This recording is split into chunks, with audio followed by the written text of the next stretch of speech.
Sakura, Sky, and Loki. This week, the cloud goes darker with the closure of 2 online services, both taking their share of exclusive games and extras with them. We'll give you our thoughts on what these closures mean, as well as the rest of this week's news, along with your comments, feedback, and more right now on the show, where every gamer has a voice. Orange Lounge Radio. Hello, my friends out there on the internet, and welcome back to another week of Orange Lounge Radio. We are live tonight with episode number 593 for this April the 5th of 2015. We're here to talk about all things video games, gaming culture, the gamer lifestyle with me, Rob Roberts. You guys, live at the Voice Geeks Network, and here in studio, my co-hosts. Say hello once again to Dark Sakura or Jamie Summers. Yo. How you doing?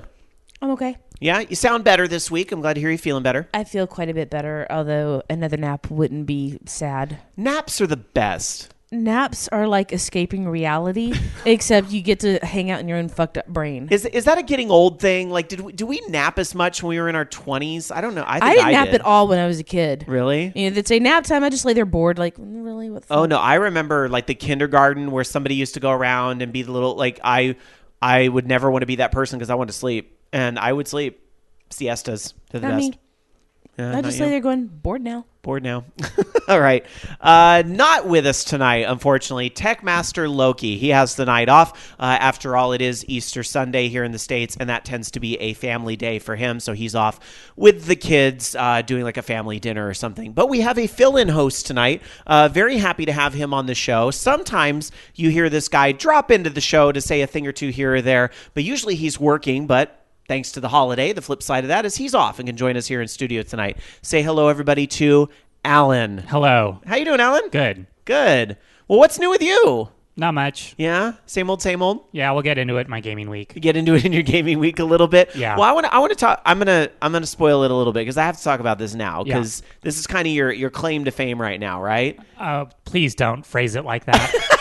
I think it is a little bit. I hope that, you know, I'm 36. I'm still in the prime of my life. I hope to accomplish something else before I die.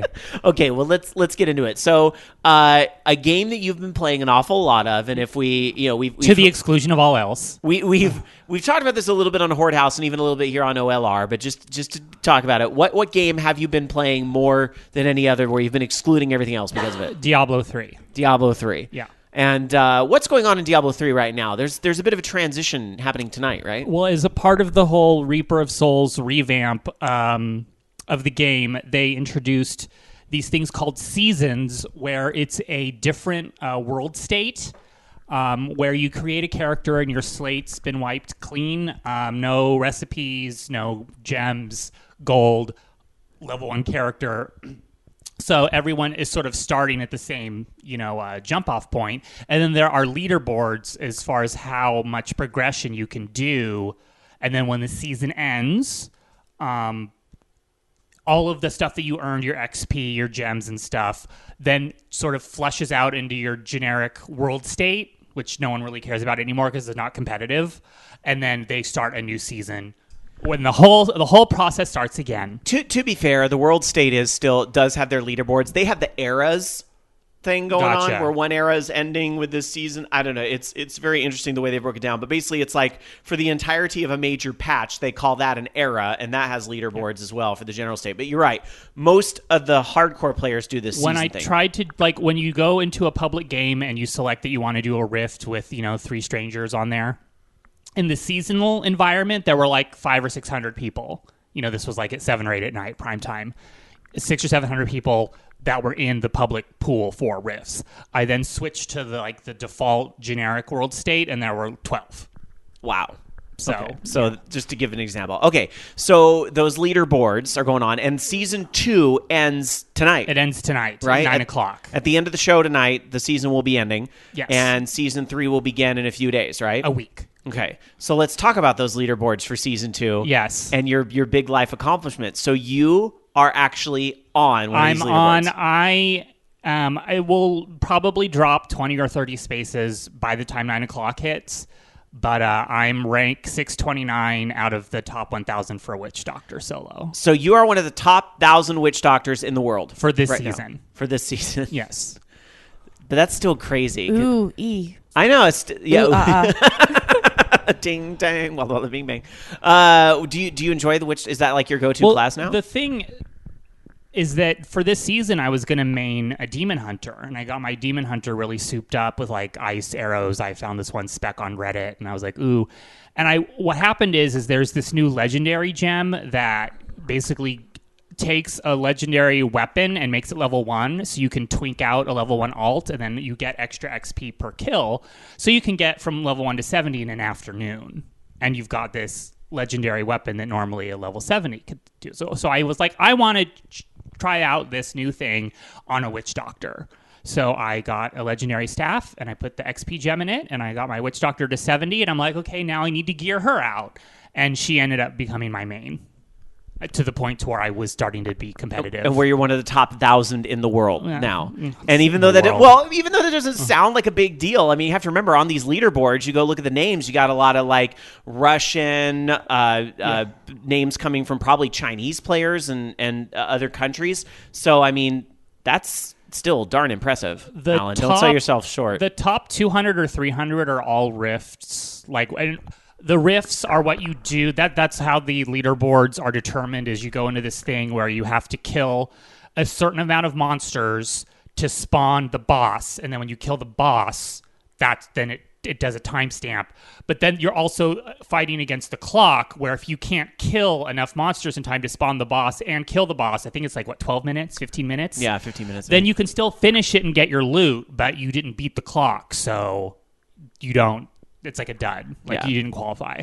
So, yeah, the top 200 or 300 are all greater rifts, like 45 and up, and I'm only on 39. So... But going to our chat room, we do tape our show live, of course, every Sunday night at 6 o'clock Pacific, 9 o'clock Eastern at the Voice of Geeks Network, www.vognetwork.com, right after the Bobby Blackwolf show on Sunday nights. Speaking of Bobby Blackwolf, he's in our chat right now participating, along with the live listeners who are joining us on this Easter Sunday. Thanks for spending some of your holiday with us. Bobby says, how did you get Alan on the show if the season isn't over yet? That is a very good question. Is it paining you to be here when you know there's... I didn't... When I first ranked yesterday, the night before, I got the little pop-up that said, Witch Doctor, I think it was 689, and then I just got 629 like an hour ago, and I was like, holy shit, I had no idea that I was that close in progression. But yeah, I have a level 40 Greater Rift Stone waiting that I could go try and beat, see if I can get up, but I committed myself to the show, so I'm a very selfless, kind, generous. I'm not going to back out of my word. I'm not a liar. Well, I'm sorry to hear we're keeping you from that, but maybe... Sorry, not sorry. Well, you know what might be fun? Here's what I'm going to suggest. Yeah. Maybe when we do calls later in the show, because that takes about 15 minutes, yeah, duck out, because when does it end right at 9? I think so, yeah. We'll see what we can do. Maybe we'll have a part of the show where you can duck out and go try to do the 40 and beat your score, and we'll get an update before the night's over. Yeah. Sound good? Yeah. You want to do that? Yeah, we can do that. All right, sounds good. For the listeners that may not be as familiar with you, let's talk about you a little bit as a gamer. I know we've kind of had this conversation with you before on the show, but it was probably a long time ago. So just to refresh people's memories, you're mostly a PC gamer, right? You don't do a lot of consoles. Yes. I was console as a little kid through a teenager, and then once I got my first PC when I was 17 or 18, I was kind of half and half. I was bi-platform. And then as I've gotten older and I've gotten more into like Skyrim, Dragon Age, games that you can mod, the mod community on PC is just so powerful, and they're just so smart and with what they can do. Modding's just for titties and dongs, right? No, well, it includes that, yes. But and like in Dragon Age Origins, there's a combat rebalancer. You can make the game harder. There's all this stuff. There's the Skinquisition. Yeah. I want to see the titties and dongs. Yeah, all right. Also, like, and this is going to sound really bad, but I've got 2 monitors set up. So when I'm planted at my computer, I can play a game. But then if I want to check Twitter or check Tumblr, I can just load it on the second screen, and it's comfy. Whereas if you're on a console, you got to get up and go to a different room. Oh my no, God. No, you don't. Not in the age of smartphones. Well, yeah, Alan. but the phone is small, so. Not a 6 Plus. Yeah, well, I have a Note 4, which is like the same thing. All you need now is a toilet seat in your office. You'll be set. Mom, bathroom. Some of the video games that shaped you as a gamer. Just name 3 off the top of your head. Oh, but it's the same 3 as everyone our age. Well, Chrono Trigger, Final Fantasy II, and Super Metroid. interesting. I'm surprised you did. I would have seen that. Actually surprises me, even though I think those are very good choices. Yeah. I'm surprised that you named all console games and you didn't say anything about the Sierra games or Half-Life or. I played those after the fact. Like, I was already an established gamer by the time. I see. Okay. I gotcha. Well, as far as what really got me hooked, probably Kaboom on the 2600. I mean, that was my first system was a 2600. But like Super Mario Brothers, my mom got me the NES that actually had Gyromite and Rob the Robot with it, which is such a valuable, useful peripheral that to this day still has, use. And collectors, people want to know why that guy's in Smash Brothers. Yeah. Who's this Rob the Robot? Who is that? I want to know that. All right, so let me ask you about this, too, because you've been talking a little bit off air about the whole what you're going to do now. I saw that you posted your score on Twitter, and one of our friends already piped in, hey, carry me in Season 3. But are you going to play Diablo Season 3, or are you like, okay, maybe I overdid it, and I've missed out completely on Hotline Miami 2? There's Hotline Miami 2, which I pre-ordered, and then the night it came out, you turned to me and you were like, why aren't you playing Hotline Miami 2? And I was like, oh, fuck, that came out tonight. Yep. And I was like, oh, yeah, because I pre-ordered it with my PayPal and paid the $20 or whatever, like 3 weeks prior, because I'm like, ooh, I want to get it. I really just want to play it for the soundtrack, and I can get the soundtrack if I want. But I played it for like 30 minutes, and it's really, really hard, but then there's a very specific sort of muscle memory that you need for Hotline Miami, and you play it enough, and then all of a sudden everything clicks, and you start killing hella people. Which is, honestly, that's how, like, old Mega Man games are, too. I mean, there's a lot of video games that are very much about, like, recognizing those patterns. Like, probably one of the most iconic things in a Mega Man game, the Quick Man stage, right?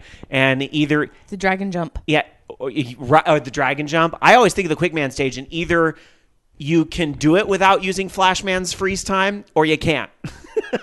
You can or you can't. And I'm one of the can't, but I can do the Dragon Jumps and that whole thing. I just the highlight of my gaming career was doing it blindfolded. That blows my mind. That's pretty amazing. But then again, at the same time, I think about it and I go, it is such a pattern that I could see how that's not as. I mean, not to belittle your accomplishment because it's a huge. That's what I meant. It's not as hard as it sounds if you think about it. I don't think I could do it now, but I mean, when I was a kid, that was a big deal. That and playing, 8-1 in Super Mario Brothers. Yeah. Oh my gosh! Blindfolded. Without using a P-wing. You didn't have P-wing in Super Mario Brothers. Oh, sorry. I was thinking of Super Mario Bros. 3. No, in the first one. Oh, yeah. Ooh. That one was also another one that was blindfoldable. Because if you start right off at a run, you can do the whole thing blindfolded because it's exactly the same pattern, every time. Yeah, it's a pattern. Yeah. Including jumping across the little stupid Hammer Brothers. So... Yep. Going to our chat room over at live.vognetwork.com, we have William Murderface talking about Alan's setup, saying 1 for games and 1 for porn. But with the mods, you can put the porn in the games, right? That's true, yeah. That's why we play The Sims. Bobby Blackwolf talking about Sierra sticking up for Jones in the Fast Lane. You ever played that?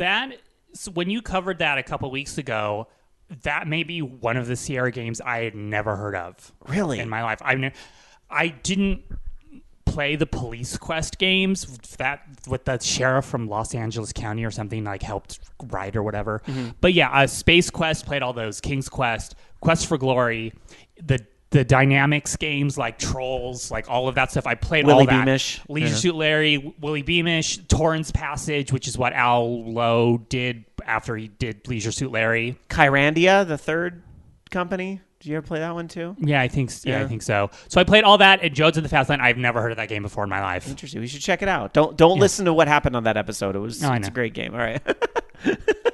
But you have also the correct mindset where when Irene makes fun of something, you're like, okay, honey, okay. Yeah. Anyway, let's see. SSG 100 Matt says he said Chrono Trigger before Super Metroid. Confirmed. Which is the better game, Chrono Trigger or Super Metroid? Valkyrie profile. That was a safe response. Let's see. Ragenator in chat says, I used to be a console fanboy, but once I switched over to PC gaming 2 years ago, I became a PC addict and Sky's my dealer. You're welcome, but I think you're finding a lot of those Steam deals on your own, my friend.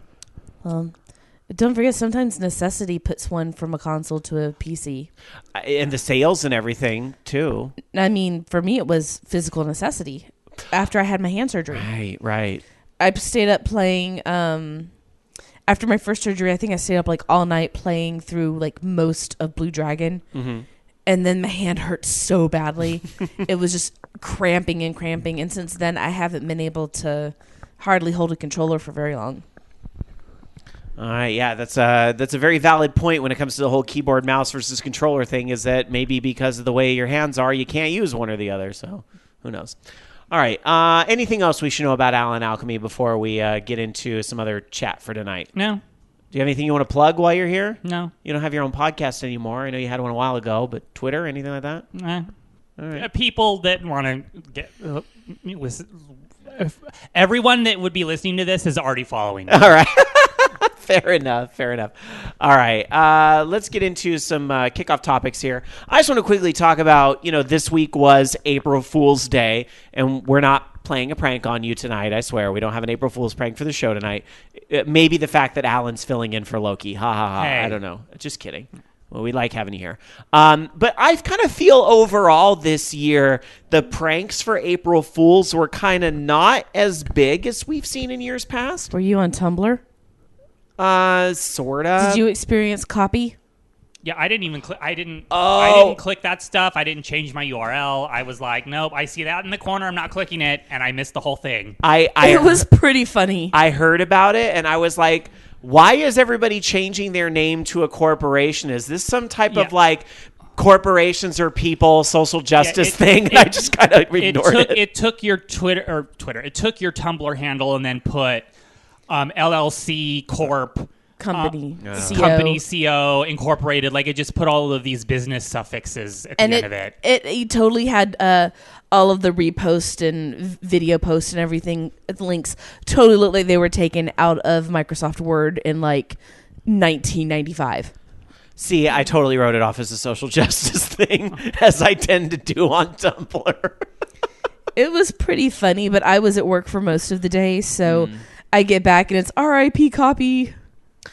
Copy. Some of the like gaming stuff I know, the big one I think everybody was talking about was Google Maps and Pac-Man, that was pretty cool. Somebody at Google really has a thing for Pac-Man, which I understand. Pac-Man is a legendary game, and many things we have in gaming are to thank for that. But you guys know I play Ingress. I talk about that a lot. I was going to say it bled into Ingress. Yeah, they had Pac-Man in that too, which is also like a Google thing. So, but that's pretty cool. Did they keep the Pac-Man thing in Google Maps? Can you still do that? Because I know when they did the Pac-Man Google logo, you can still use that. Yeah, you can get all the old logo things they did. Yeah, so I'm sure they would have kept that in there somewhere, probably at just an alternate URL or something. The gaming pranks seem to be a little lighter this year, but I know a lot of people were talking about Phoenix Wright Dog Attorney or whatever they called it. That was great. That was great, where they replaced all the characters with dogs. It was adorable, and I think a lot of people were like, you should like really make this game. And then I know another big one was Harmonix put out Romance Central, which was, they did, but they actually made the game. Like it was, it wasn't anything like that they had to pour a lot of resources on, but they actually basically made a dating sim in the Dance Central universe, which I thought was hilarious. So good on them. But those are really some of the big pranks for the year. I don't know if somebody in our chat room wants to point out others over at live.vognetwork.com. Tiger Claw is giving a link on how to continue to play Pac-Man in Google Maps. It is on the Google support if you want to see that. VidPowa in our chat room says, my favorite April Fool's this year was playing Pac-Man on Google Maps. I was searching all over for perfect Pac-Man maps. Oh, wow. Can you imagine, like, trying to find the streets that are just right to make the real Pac-Man board? Yeah, there's places like certain downtown areas that follow a grid. Yeah. I bet like the French Quarter would have been perfect, or Phoenix. But Boston would have been a bitch. That's probably the worst city. Don't use Atlanta. Ooh, don't let Bobby hear you. No.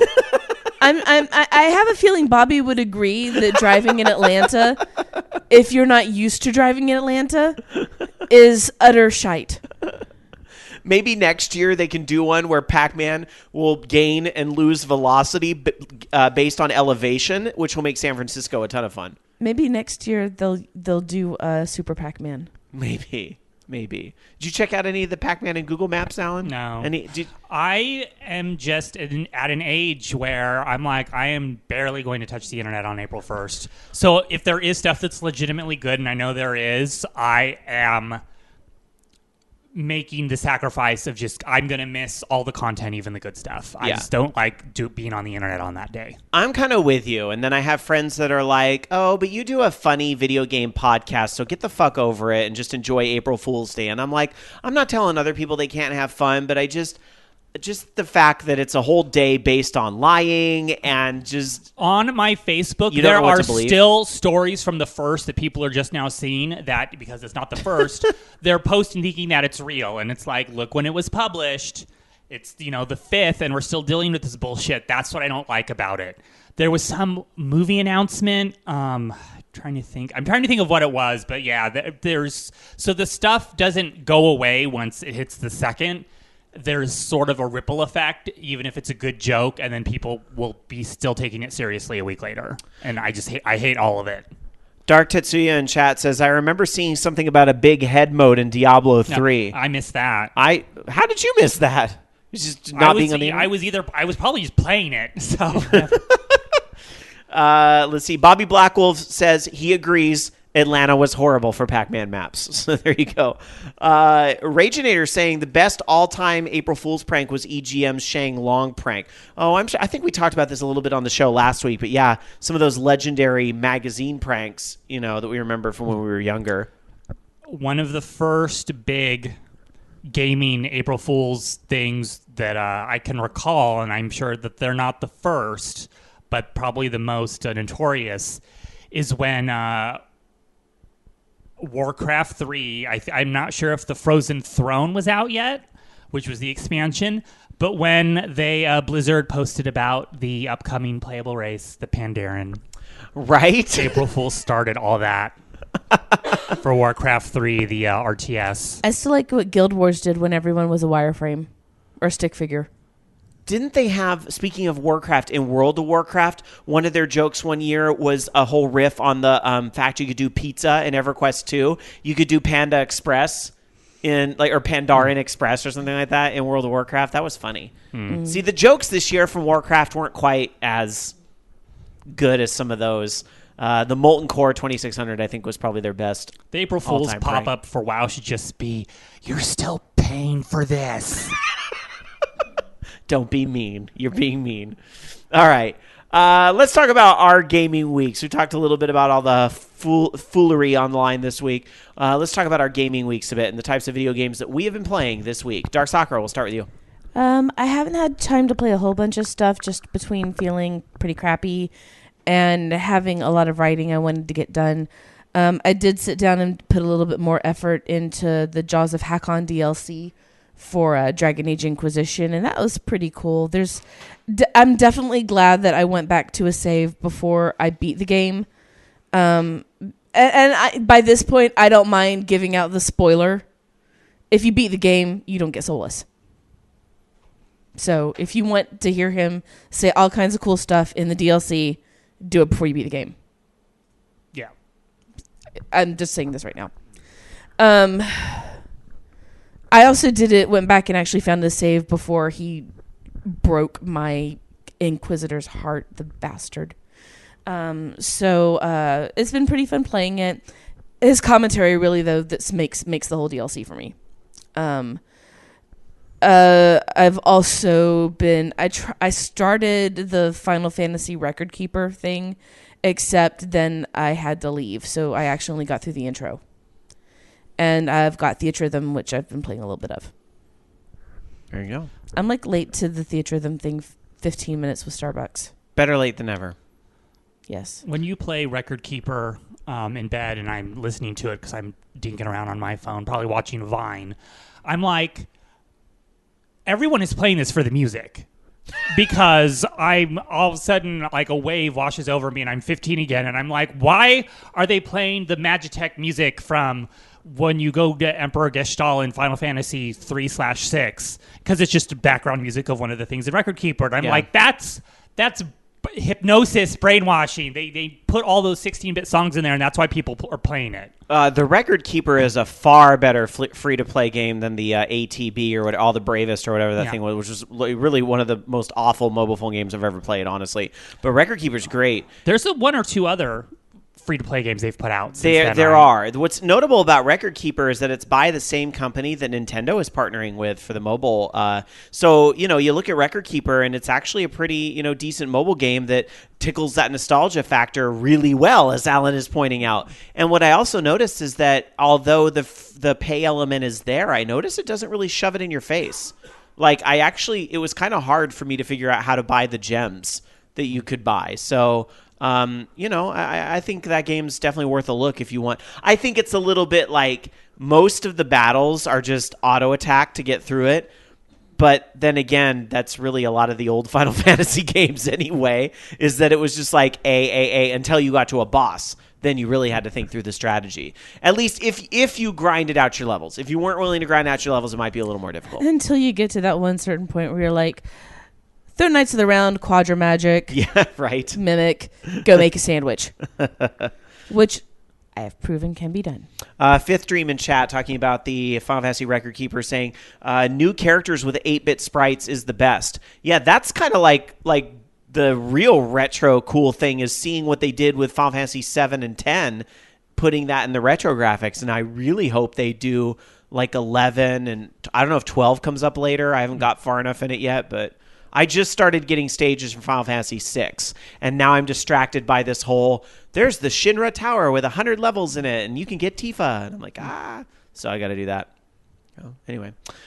So moving on to Alan's Gaming Week. I know we might have spoiled it a little bit talking about Diablo 3, but is there anything else for your Gaming Week? I was playing Talisman, the Game Workshop tabletop game.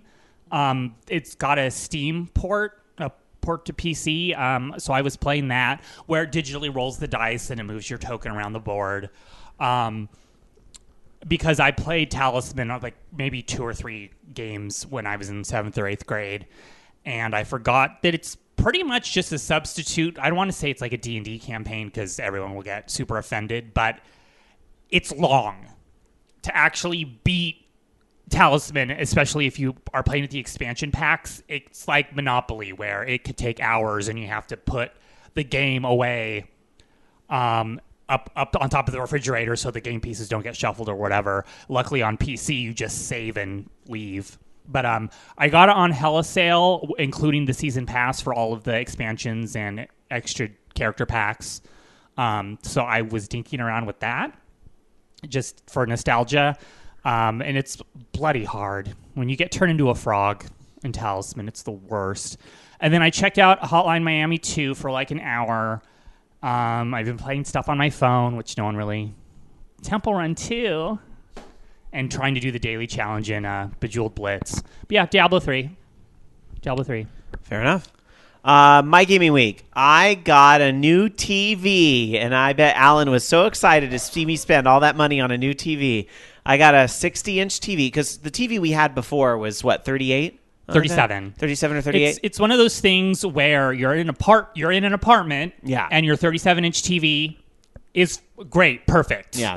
You move into a house, and you put your 37-inch TV in the corner of the living room, and you're like, fuck. Yeah.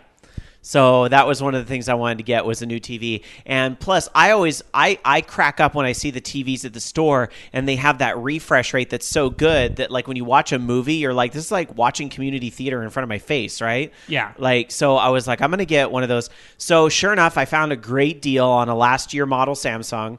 And so I got a 60-inch TV that has like the 240 refresh and, even as 3D, which kind of surprised me. I thought that was on its way out. But we were able to watch a little bit of Tron last night in 3D. Yeah. And that was something. That was a trip. We were at Fry's once and they had a TV. They were showing the Wachowski brothers Speed Racer. Wachowski siblings. Okay. Yes, sorry. And it was John Goodman who was the pop or whatever. And I swear that you could see like the foundation on his face, and you could see the glue and the Velcro of his mustache. Yeah. What's the Super HD? The 4K was one of those. 4K, yeah, it was one of those. Yeah. I didn't see the need to jump up to 4K just yet, but I'm pretty impressed with the TV. Like, I really like it. I will talk about games in a moment, but actually part of this is, I knew that, like, a lot of TVs now have Netflix and Hulu and all that built into it, right? Yes. And I was like, I don't need that shit. I have a PlayStation 4. Give me a TV without all that stuff. They don't make them. They all have that stuff in them now. TVs are like computers now. They all have firmware and an operating system. And they all have their own storefronts. Yeah, because Samsung has their own store. everybody's chasing Apple at this point in that. So, yeah, Samsung has that store, and I can actually play games on the TV. I downloaded O2 Jam. I couldn't play it because I needed a Samsung account, and you were gone. But I was going to have you log in so I could play it. But I thought it was crazy. You can get like games on the TV and stuff. The integration of the screen share with my Note 4, because I upgraded my cell phone finally like 2 months ago. So the fact that it's a Samsung TV, when he was flipping through the operating system, I was like, oh, there's an app for my phone, and then I downloaded the app and ran it, and it's like, oh, you have this TV on the Wi-Fi, and then it put what was on the screen like on my phone. So like I guess I could watch TV, like if you were watching something, I could watch it on my phone in the bedroom. I don't know why I would do that, but yeah, it's neat to have an Android and see how the TV integrates with it. Tiger Claw says, Sky, is the 3D on your TV the shutter glasses or polarized glasses? It's the battery operated shutter glasses, which kind of surprised me a little bit. Yeah. And then Jason says, I hate greater than 60 hertz TVs. I shut that shit off immediately. I will say it takes some getting used to for watching like movies and things, and it is a little jarring. But for games, it's very nice. So on my phone on Snapchat, it's not gonna quite show off the clarity of it, but you were playing Diablo 3 console version on the PS4, and it was like, okay, we can see every little tooth and rib cage and toenail on the monsters that are swarming at you. Yeah, because of the refresh rate. It's pretty crazy. Brad from Pod Culture saying I should have gone Vizio. I know that they are good TVs as well, but trust me, you have a Vizio right there. I got the old TV's a Vizio. Trust me, I got a good deal, so it was fine. So I did my research. Anyway, so about games. I mean, yes, I got the new TV, but one of the things I wanted to do was go back and revisit like all these games to see how they look in 60 inches. And looking at like Mario Kart 8, I was playing a lot of Wii U, Smash Brothers. Whenever a PC gamer gets a new rig, suddenly I want to play Borderlands, because what does Borderlands look like on this graphics card? So yeah, it's the same. Even part of me was like, do I drop the $60 and get that Borderlands collection? Because I bet it looks great, and I'm still on the fence. You got the Hella edition of Tomb Raider, right, on PS4? Definitive, yeah. I need to go back. Yeah, that's I want to see what that looks like on the TV. And Destiny, I need to still go back and play. Yeah. But what I did play this week, let me talk. So this is so funny. So I have this 60-inch TV. What am I playing this week more than anything else? Go ahead. A throwback to an 8-bit game. Yep, I've been playing the shit out of Axiom Verge on my TV, which is like an NES game on the TV. When watching you play it, it's obvious there are way more mechanics than it would be possible in the NES, but it really does look like a Metroid reskin. It does, and I'm really surprised Nintendo isn't somewhat taking issue with it, but a lot of games owe things to Mario. But I gotta say, Axiom Verge, you're right. Once you kind of get past the surface and you start to find that, there's like these types of guns that change things significantly, like a drill. Like there was never anything like that in Metroid. But like what most changes things is the hacking gun. You get this gun that allows you to hack the terrain, or you might hack a monster. And when you hack the monster, it will do so. And depending on what the monster is, it'll do something different. Like one monster will turn into like a power ball that will start to like clear through walls for you and open up a new area. Another type of monster you might hack is like the type of monster that like when you get in its line of sight, darts across the room, right, and does damage. Yeah. Well, if you hack it, instead of it just darting across the room and damaging you, when it darts across the room, it leaves a platform as a trail. So those sorts of things really change a lot of the mechanics and the ways you think about getting through like a Metroid level. So when you start Axiom Verge, you're like, okay, I'm fucking playing Metroid right now. But the deeper you go, you start to realize that, oh, okay, somebody really took this formula and, you know, took it to the next level. Yeah. And the soundtrack, fantastic. And I understand it's one guy that did the whole thing, and he's been working on it for a few years, but he's done a tremendous job. You know, I love me some Super Metroid, and does this game reach that level? I don't think anything can, especially, you know, I was 12 or so when Super Metroid came out, and I don't think anything's ever going to hit me on that same level. But Axiom is a great, like, here's an evolution of, you know, a Metroid game. Is it better than Shovel Knight?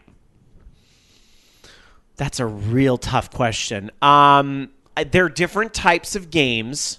Which one did I enjoy more? I don't know. Shovel Knight was on my top games last year. I really, really like Shovel Knight. But you know what? I kind of think Axiom Verge is going to end up on my top games this year because I've always got room for a retro tingling classic. But I'm going to be able to revisit Shovel Knight in a couple weeks because it's coming out on PlayStation 4 with the whole God of War stuff that kind of makes it new again to get my $15 all over again. So, let's see. Going to our chat room. Fifth Dream in chat says, I need to get good enough to beat the second boss. Those Yeti things kick my ass, so by the time I get there, I'm low on health. Yeah, the difficulty curve in that game really starts to take off. So, I noticed that as well, but I'm having a great time with Axiom Verge. That game is fantastic. Other than that, been playing a lot of the same stuff. Final Fantasy 14 had a huge content patch, the finale, essentially, of this story, and I kind of, like, I'm not going to spoil it, don't worry, but I kind of wasn't prepared. It's on some Red Wedding shit. For how dark it was going to get. Like, that was some crazy Game of Thrones shit that was happening at the end there, and you might infer something from what I'm telling you and be robbed just point, but don't take it as literally as what we're saying. There's a lot of crazy shit that goes on there, so I was just surprised. It's weird to see how well they've done an MMO that has a single player campaign story in it, because it is kind of weird to queue up for a dungeon and then you're doing the story and you're watching a cutscene and your dungeon pops like in WoW and you want to go do your dungeon, but you can't because you're watching the cinematic. But the story is so good, they made it work. Yeah.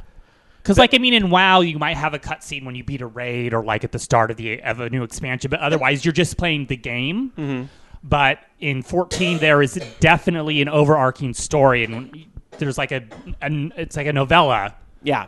And it's like, you just keep getting filled in on what's happening. And there was definitely one particular scene at the end that had my jaw on the floor where I was like, that was kind of like really unexpected, and I'm kind of surprised the game went there, type of thing. So I'll leave you to that. But yeah, I was very pleasantly surprised. It's playing Joss Whedon. Joss Whedon's responsible for what happens now. But I've never seen this in an MMO where when you're about to start the quest, it says, warning, you are about to partake a series of cutscenes. Please have ample time set aside to view these cutscenes. And it's like warning you, you are about to watch 40 minutes worth of cutscenes. Yeah, which is a bit much. That is not a stretch. And I'm took sure me 40 minutes to get to you the could ending. hit escape and skip them, but with the stuff, I mean, they're closing out the story of this. If you skip it, like you're kind of, I mean, you can go back to your in room and watch it from your little diary, but yeah, no, that warning is like you're paying $14.99 a month to see shit like this, so you need to watch it. Yeah. So meanwhile, while we're sitting over here talking about Final Fantasy 14, the listeners can hear you coughing over there, Dark Soccer. Are you okay? I'm sorry. I actually was asking if I could have some coffee. Oh yeah, of course. Yeah, we'll get you some real quick. I've been trying not to cough on the camera since I've had my sinus infection. I think it's so loud the mics are still picking it up, even though you're coughing the other way, trying to not get on. It's left over from my sinus infection. I actually am feeling fine. It's just all the drainage from my nose has. Last week, I didn't have a sinus infection, but I had the worst virus that I've had in years, to the point where I was like, is this strep? Should I see a doctor? No, it was just viral. It went away on its own after 7 days. See, at first I thought that I had it, except I got sick after I came back from Alabama. And then when all the green stuff started coming out of my nose, I knew it was a sinus infection. Yeah. But now it's just like, I think it's just like the last little bits and allergy, problems exacerbating it. But the infection part's gone. I just have the cough left over. The chat room's freaking out because you accidentally said you coughed on camera. But there's no camera. No, there's no camera. I meant to say on mic, and I mic. said camera, and I was struggling with the proper word to use. Excuse me, people. Sometimes I have a condition. It's the La Boheme episode of Orange Lounge Radio where we're the two ingenues that are coughing from consumption. We've got tuberculosis and we're wasting away. Because I still have a little cough too. It's just not as bad as I can't. Jamie's. You I'm both sorry. stay Now away you from me. said that, and now I'm thinking of Rent. Because Yeah. La Vie Boheme. Yeah. Oh, okay. Yeah, but 525,600 But Rent episodes. was based off of La Boheme. Yeah, I know. I do. Yeah. So, Yeah. but All right. it's always like the path my brain takes. So anyway, I'm gonna go drink my coffee now. So shut up, everyone. All right. So I'm fixing Dar Sakura a little cup of coffee. Thank you to my single cup machine for making that very easy. So Dark Sakura can hopefully get her throat taken care of and not be coughing on air.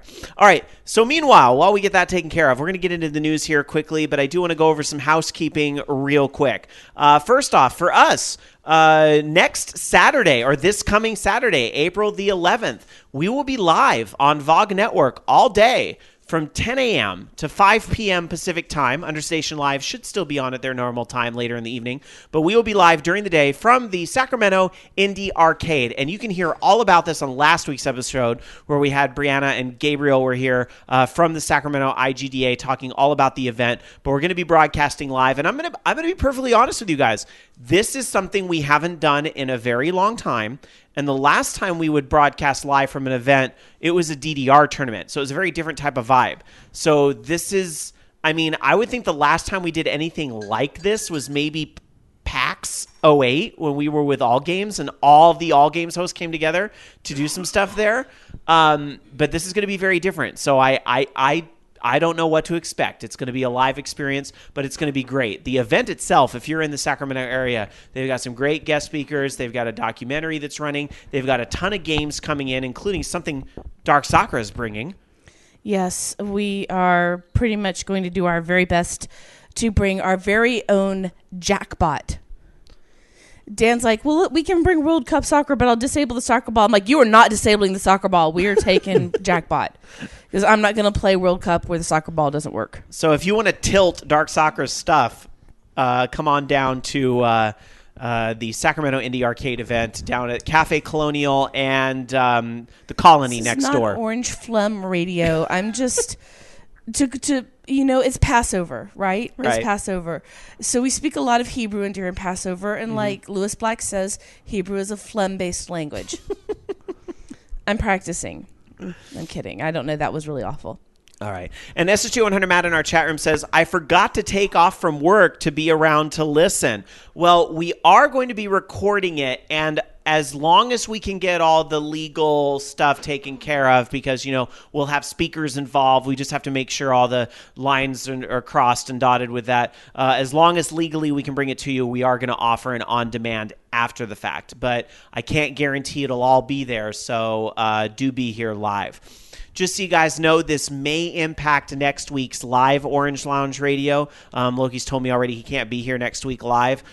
So we will probably either do a short show or we may not actually have a show next Sunday. We'll kind of decide that. But considering you're going to get hours and hours on Saturday, it kind of balances out. So I'm hoping you guys won't be too upset.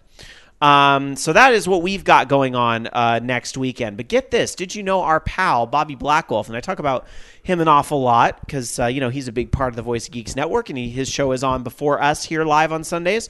He is also going to be doing a live broadcast. By some strange twist of fate, April is like satellite month here at VOG, and Bobby Blackwolf is going to be doing his show on Sunday, April 19th at his normal time, live from the all-new location of Battle and Brew in Atlanta. So if you happen to be an Atlanta area member of the OL Army, even if you don't listen to Bobby Blackwolf, I would still encourage you to check this out. Battle and Brew is a LAN and gaming center. It's got a full bar and a kitchen. And what's going on Sunday, April 19th, it is the Atlanta Virtual Reality Meetup. This is taking place from 5:30 p.m. to 10 p.m. Bobby's show will be 8 to 9 Eastern Time. And on his show, he'll be interviewing VR developers and VR enthusiasts. You know, Bobby knows an awful lot about Oculus, Morpheus, all that VR and even AR stuff. So they're going to be doing this live event in Atlanta. So if you happen to be in the area, I really encourage you to check it out. And it sounds like you could have a drink and listen to Bobby live and possibly be on his show. I mean, how convenient is that? So check that out. That place sounds like a lot of fun. I will have to visit it when I'm in town for Dragon Con. How's that sound, Bobby? You going to take me to the new Battle and Brew when I'm in town for Dragon Con? I think so. All right. So that is taking place again on April 19th. And if you aren't in Atlanta, you can check it out here at VOG Live. You know, it also is April 19th. What's? Yes, I do. It's my birthday. That's going to be a busy night here at VOG because your birthday show is the 19th. And you know what the day before is? Sakura Matsuri, right? Woo! Busy. April's a busy month here. That means that I have to tell everybody who wants to meet us, I would totally love to go to Pizza Orgasmica in San Francisco. Yummy. The one over by 2nd Street. If I remember right, isn't April the month we started VOG? I think it is. It was 2011. I don't even remember what year at this point. I'm so old. This was 2012? It's 2000 something.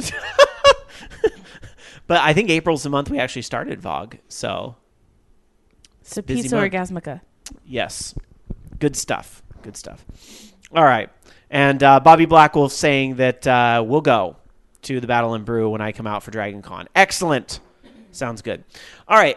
Let's get into some gaming news. So we'll see you on Saturday. We may not be here live Sunday. Just to recap there, but we'll keep you posted. You can always follow us on Twitter for the latest, twitter.com/OLR. We're also on Facebook, facebook.com/orangeloungeradio, and any programming notes we'll put there.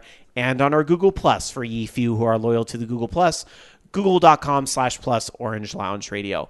We're going to get into some news tonight. Alan's going to stick around and help us out with the news. So, Alan, why don't you start us off with some news?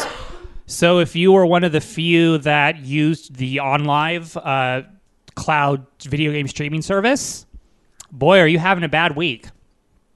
So Onlive is closing. Sony purchased them. Sony, I guess, is purchasing their probably facilities and hardware to integrate into their own cloud streaming service. But what they are not dealing with at all is their infrastructure, which means that any games and so on that you got from the Onlive service, you're losing them completely outright. I believe last October, Onlive got rid of their subscription model to where you have to pay just to access the service. They're like, okay, that's dumb. So they made it to where you could log in for free, but you could still buy licenses to stream your games a la carte. So $50 or whatever. But then they also had, basically it was PlayStation Plus, where you pay $10 a month and you got access to 30 or 40 games for having for paying that fee. That's all gone. So if you had any saves or you were playing any of those, you can't access that content anymore. Any licenses that you bought, like for Unlimited, where you paid the $45, $50, $60 to just have the full game, unlimited hours, gone. You don't get that anymore.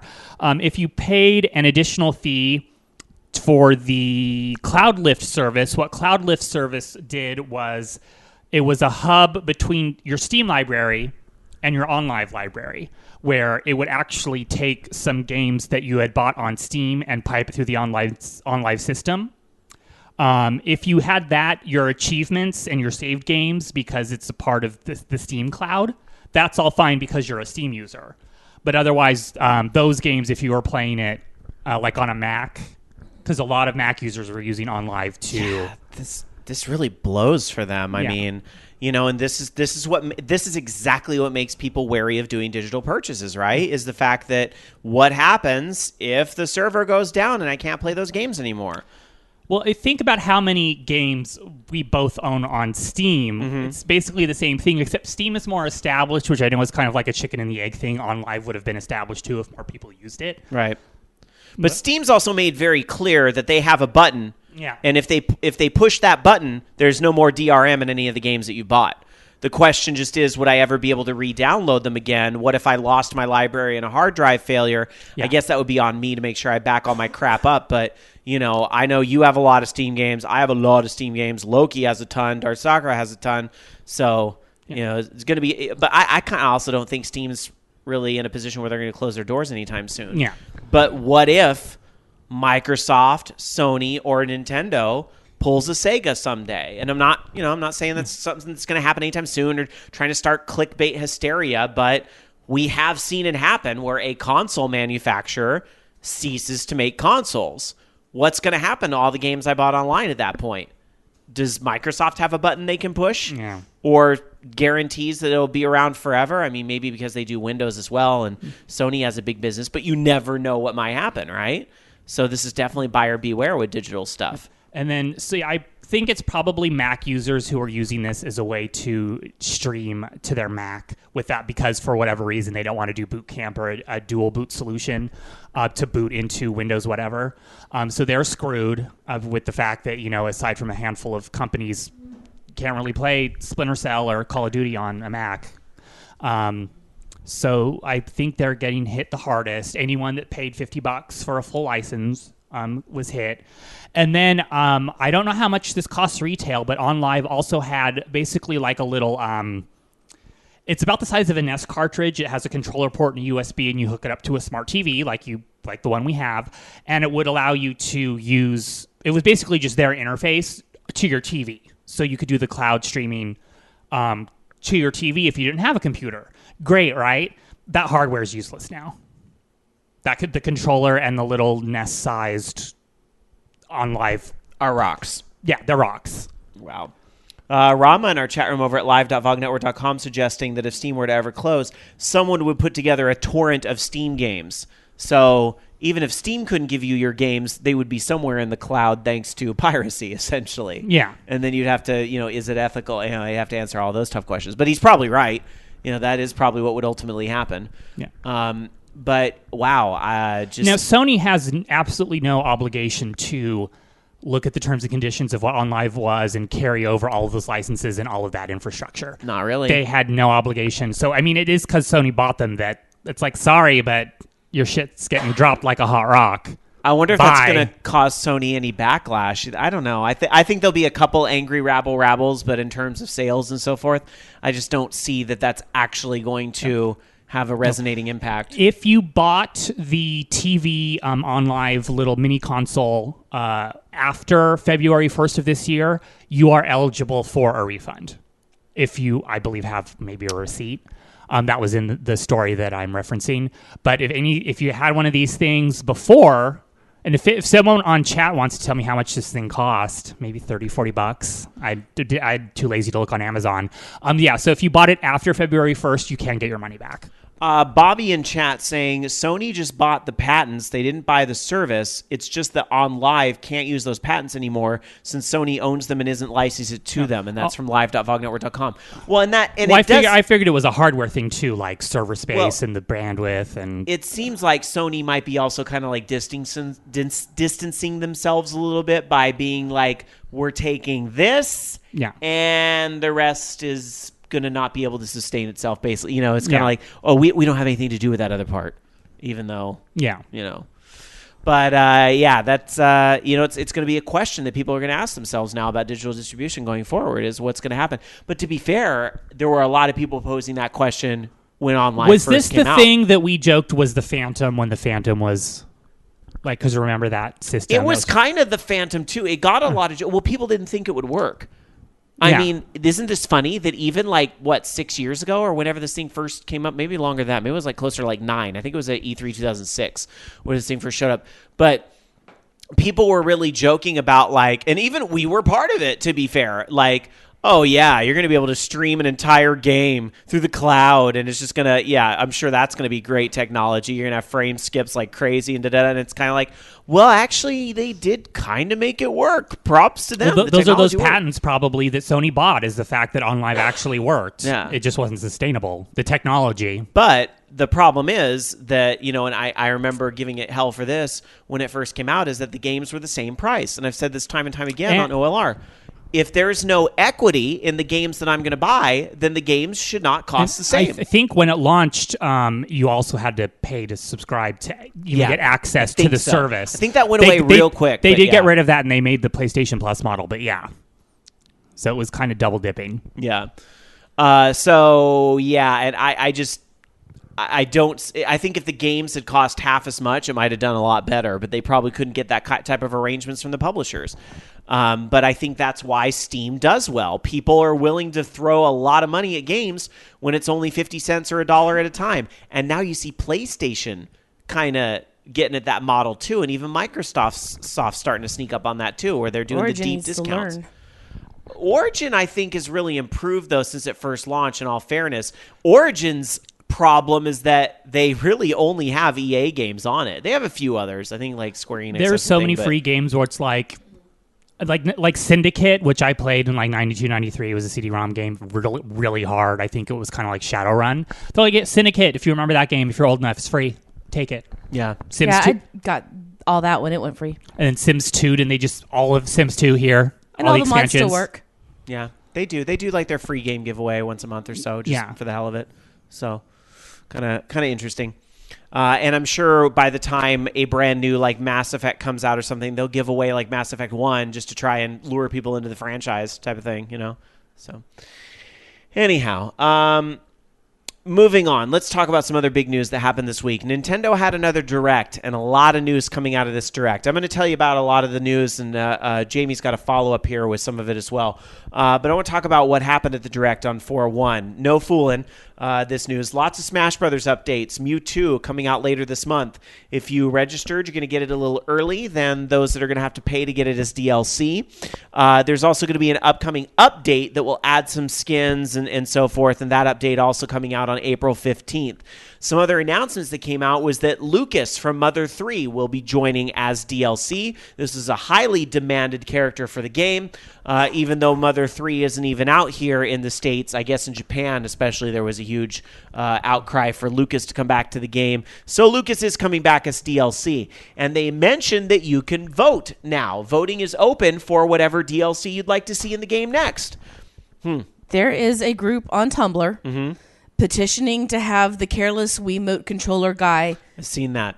as a playable character. And I would play him. There's a lot of like movements going on now, which is nothing but free publicity for the game. I've seen a lot of Bayonetta talk over on Twitter, a lot of Bayonetta talk. Tingle. I would love Tingle. to see Tingle myself. Tingle, of course. I know he's an assist, but he should be a full-on character. I voted for RuPaul. And He's in a mobile game. Hey, that's right. RuPaul is in RuPaul's Dragopolis, and I did put, it said why, and I said, because all these fighters are born naked and the rest is drag. So I'm just saying. Lord. So RuPaul was my vote. But there are some other folks. Let's see, Shantae being put forth by Way Forward, saying, we would love to see Shantae, as a, speaking of RuPaul. Shantae, you stay, from Way Forward. And Cialis wanting to have quote from Cave Story in the game. So it's funny to see, like, companies are even saying, sure, submit our character. We'd love to see this character in the game. So that causing a lot of buzz, a lot of positive buzz. Amiibo Wave 4 announced, and a lot of the pre-orders took place this week, and it was a goddamn mess. Like, there's no other way to put it. It was a goddamn mess. Just the Nintendo fanboys, when they heard what the Amiibos were going to be, for anyone that wants to pull up that gif of Kristen Wiig, she was making fun of that girl from American Idol. She's got blonde pigtails, and she's just crying. Yeah. She's dragging her fingers down her face, crying. I think that's what everyone, when they heard about the NES Amiibo. Yeah. The NES Amiibo GameStop exclusive, Jigglypuff, Target exclusive, Greninja, Toys R Us exclusive. All these things announced this week, and people are just like, I have fucking had it with these motherfucking exclusives in these motherfucking stores.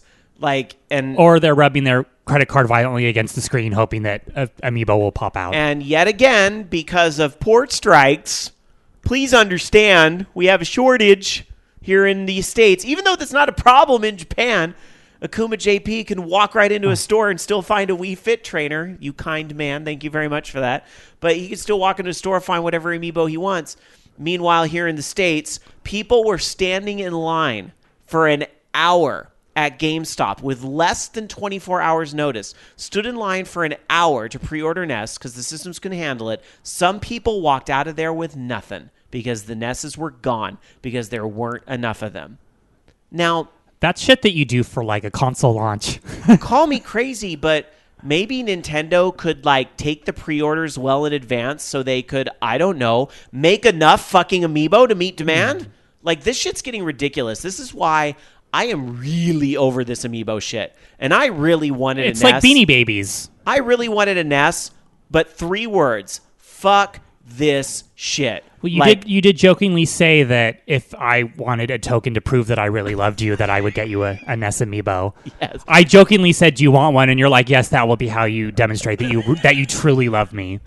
But at the same time, it's like I am not. If one were to show up on my doorstep, I'm not going on eBay and spending $600, and that's what I'd have to do. And I don't expect you to. And fuck those eBay people. And it really fucking angers me that's not getting shut down. Like, it's just encouraging that whole scalping thing. Like, fuck those people. Don't buy. Please do not buy amiibo on eBay. If you buy them, you are part of the problem. I will absolve you of your sins if you've done. It's Easter. It's, I guess, forgiveness. I don't know. What the hell's this holiday about? Zombies? Jesus took a long nap. Okay, so whatever it's about. No. The holiday is about escaping Egypt. Thank you for stealing the holiday, Christians. I don't mean to be sacrilegious, but in the spirit of the holidays, you are forgiven if you've bought into this stuff. After today, you need to stop. Stop rewarding scalpers. You are part of the problem if you reward scalpers. Those are hard facts. Do you need the amiibo that badly? Yes. No. I no. have laws like Pokemon, but in real life. No. Eye contact. Hand. You do not need the amiibo that badly. Listen up, America and parts of Canada. This is Rob Roberts telling you. You don't need the amiibo that badly. Stop rewarding this behavior. Stop it. Stop it. To take it to a more positive note, Akuma JP in the chat room had the best Smash Brothers suggestion with Cho and Iki. That would be That's amazing. Incredible. I would totally play that. Fantastic. Kaijudo in chat says, no one is going to listen. They're going to buy amiibo anyway, and they want it. You know what? I'm trying to do my part here, Kaijudo. I'm trying to do my part. Yeah, I wasn't serious when I don't give a shit about Fucking amiibo. ask yourself, do you really need the amiibo that bad? No, you don't. You need water and food and a roof over your head. You do not need amiibo. Anyway, let's see. Some people get 2, one to play with and one to keep as a collector's item. Or one to trade. Y'all knows what they're doing. Yeah. The trading thing is less offensive to me because that usually happens between fans. And okay, especially considering the state things are in. Like if you happen to pick up 2 NES amiibo and your friend picks up 2 Jigglypuff and you do a trade, that's not as offensive to me because that's still all face value. And also the people that are modifying their amiibo, like the custom paint jobs, the resin where they're taking a soldering. It's your money. Do whatever the hell you want. You want to paint your things all different colors and accessorize. That's just drag. You want to dragify your amiibos? That's fine by me. That's art, people. That's art. Let's see. Bobby in our chat says, I need to try and get a Yarn Yoshi amiibo, and that's it. And if I can't get it at retail for retail price, not getting it. That's my attitude. Yes, I had a moment of weakness and bought the Mega Man, but you know what? It was on the shelf, retail price, in a store, no fucking hysteria or anything. That's the way it should be. I think I'm going to drive to the store and buy an amiibo today. And I go, and there it is. And I don't know if anyone's ever been like at Fry's or Best Buy and you find an original sealed new copy of Disgaea 1 or Rez for the PS2, and you're like, oh shit, I have to buy this. Like, just serendipity if you trip across one, then sure, knock yourself out.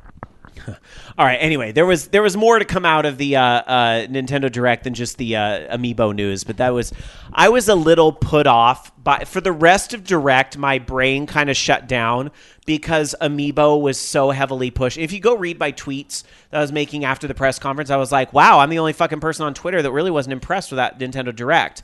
And a lot of my Nintendo fanboys are doing that Kristen Wiig gif, oh my God, it was so beautiful. And I was like, what? Really came out of that? At this point, if you have positive feelings, and I'm not trying to be like Loki and say that, but if you're on their side, you're pretty much ride or die.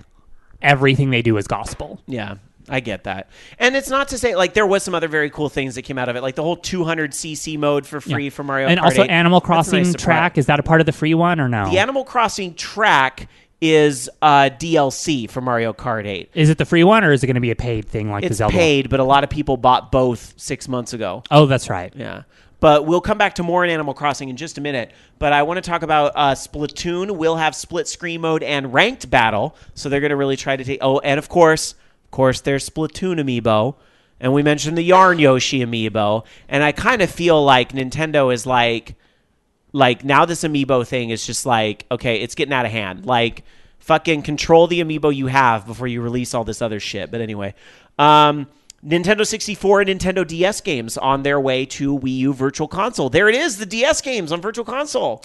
There it is. That was a prediction from 2 years ago? Yeah. 2013? Finally happening. I'm curious, though, because I think Mario Kart DS is one of the games that's on the calendar. But didn't they shut down all the online on DS? Because it was all through GameSpy or whatever. So what's going to happen if I want to do Mario Kart Online? Just doesn't happen, I guess, right? Too bad, so sad. Too bad, so sad. I wonder if there's going to be a disclaimer on that or something. I don't know.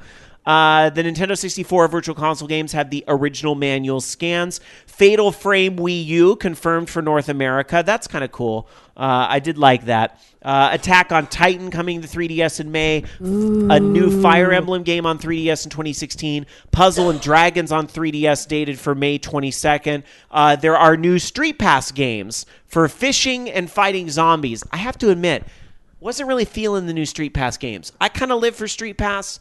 I like I saw the ones I was like, fishing, but I also understand fishing stuff is like huge in Japan, like fishing games and that sort. So I get it, but I was kind of like... You were playing the little Army Empire game where you take over the world, but then you got over it. I did get over it. So anyway, lots of stuff to come out of the Nintendo Direct. Dark Soccer is going to focus a little bit more on one other announcement. Well, they've done it. They've taken an aspect of Animal Crossing and they have made a whole game out of it.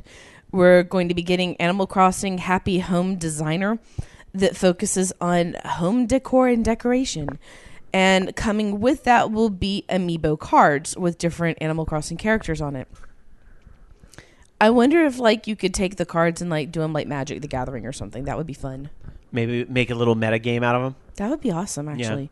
But it's basically just going to be home interior. So I guess it's simple, but I don't know. See, I always thought, I liked building my home a lot in Animal Crossing, but I also liked hitting, who was that fucking horse's name?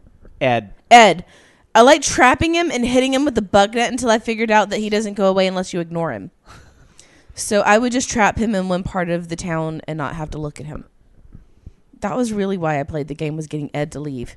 Yeah, I saw this Animal Crossing thing, and I had two reactions. I was like, one, so this is just a small piece of Animal Crossing, and I wasn't really feeling it. Maybe I need to hear more details on what's in the game itself, but it sounds like it's just a piece of Animal Crossing, which I already own on 3DS, so I didn't really get the point of it. And two, I was starting to feel like, okay, Nintendo's really getting drunk with power on this amiibo stuff. It's nice that amiibo are in cards now, so maybe they won't have a problem fucking keeping them in stock. But at the same time, I'm just like, now I just hear the word amiibo and my eyes glaze over and I'm like, enough! This is not what I want for the future of Nintendo. But it's making them oodles and oodles of cash. So whether I want it or not, because everybody else is rewarding it, this is where we're ending up. But most people I hear that go ape shit over the amiibo are doing it for the figures. They want the figures and little collectibles. So when it shifts to cards, it's going to really be interesting to see if it still has that power. But I still feel like your ride or die Nintendo crowd is going to be like, well, the cards are collectibles too. I got to have them. Also, isn't it Disney Infinity, which I think had its 2.0 come out? Those also have things that you can put on the little pedestal to scan with the RFID chip that aren't figures, right? There's the little Ninja Star discs or the little you put them underneath. You make a sandwich with the figure and the card or something like that, and you can do that. Yeah. So Nintendo sees that and they're like, okay, well we can do stuff that isn't a figures as well. Make that money. Yeah. Well, they talked about the card thing as a way to let people get the Wii Fit trainer that maybe weren't able to buy her when she was in stock. Gotcha. Like that whole type of thing. So, the whole concept of the cards isn't totally new, but to see this game that's going to really rely on a variety of cards, is interesting. But it does have me worried a little bit for the future. And as somebody is saying in chat right now over at live.vognetwork.com, SJ100 Matt says, just wait for the Pokemon Amiibo required game. It's coming. And that's when I'm going to be like, checking out. Done. This is just too much.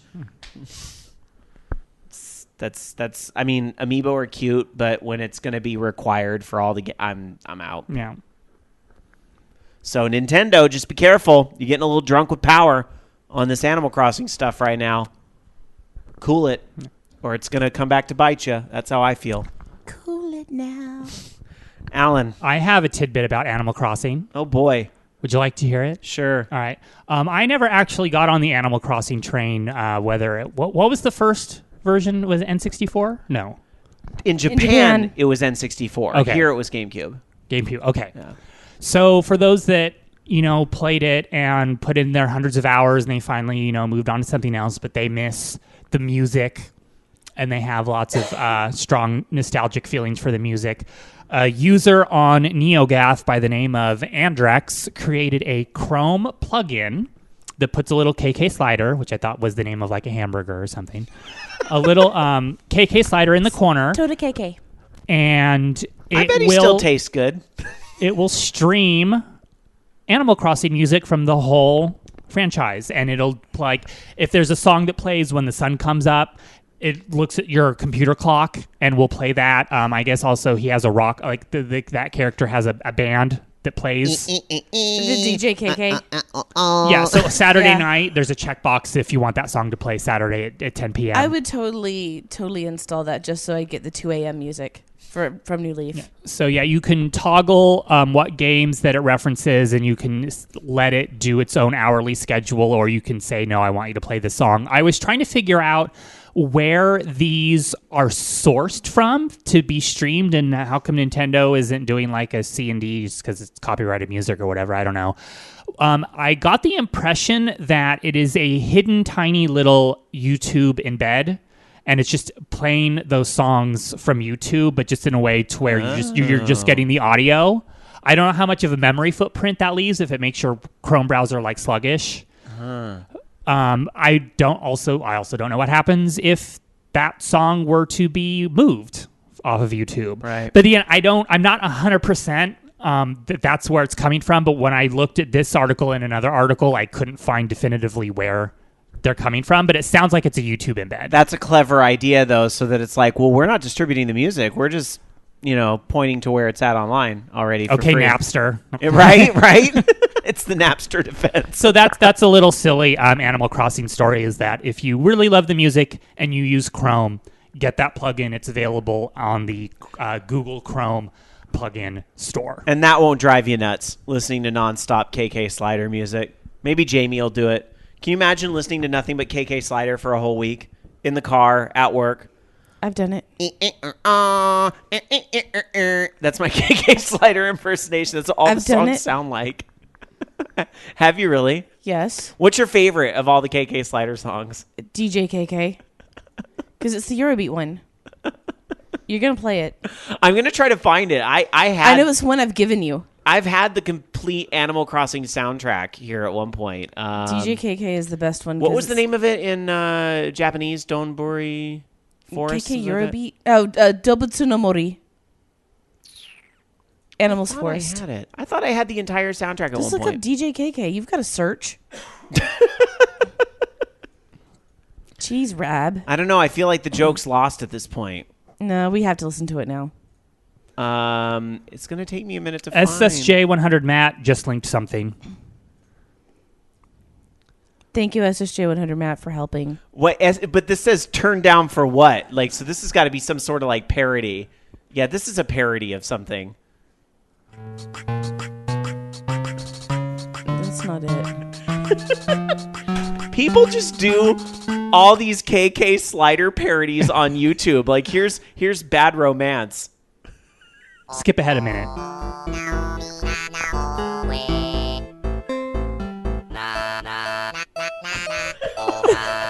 I like it.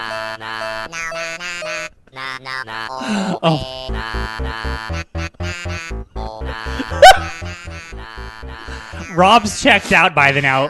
By the way, listening, those of you listening in chat, he's This is the stupidest thing I've ever heard. This is great. No, hurry up and find my DJ KK. YouTube it. Jeez, Rob. I'll work on it. Tell us an Animal Crossing memory really quick while I look this up. When Ed left my town, I accidentally talked to him. He's like, "I'm leaving." I'm like, "Bye, bitch." And that was it. And then I'm not the only one that had Ed because my friend had Ed too. Okay, so I found it on YouTube, and here's the best part, and I'm going to skip ahead a little bit here. But somebody did one of those YouTubes where it's like, here's the DJ KK with lyrics on screen.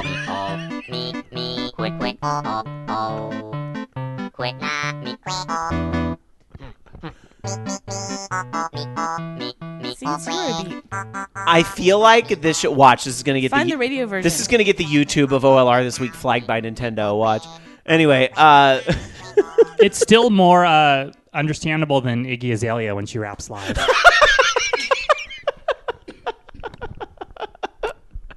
I think that's the post you need to make for Tumblr is you need to get that video of Iggy Azalea doing the rap and put them the case. Can somebody work on that for me, please? That'd be fantastic. All right. Anyhow, enough DJ KK. Let's talk about the law.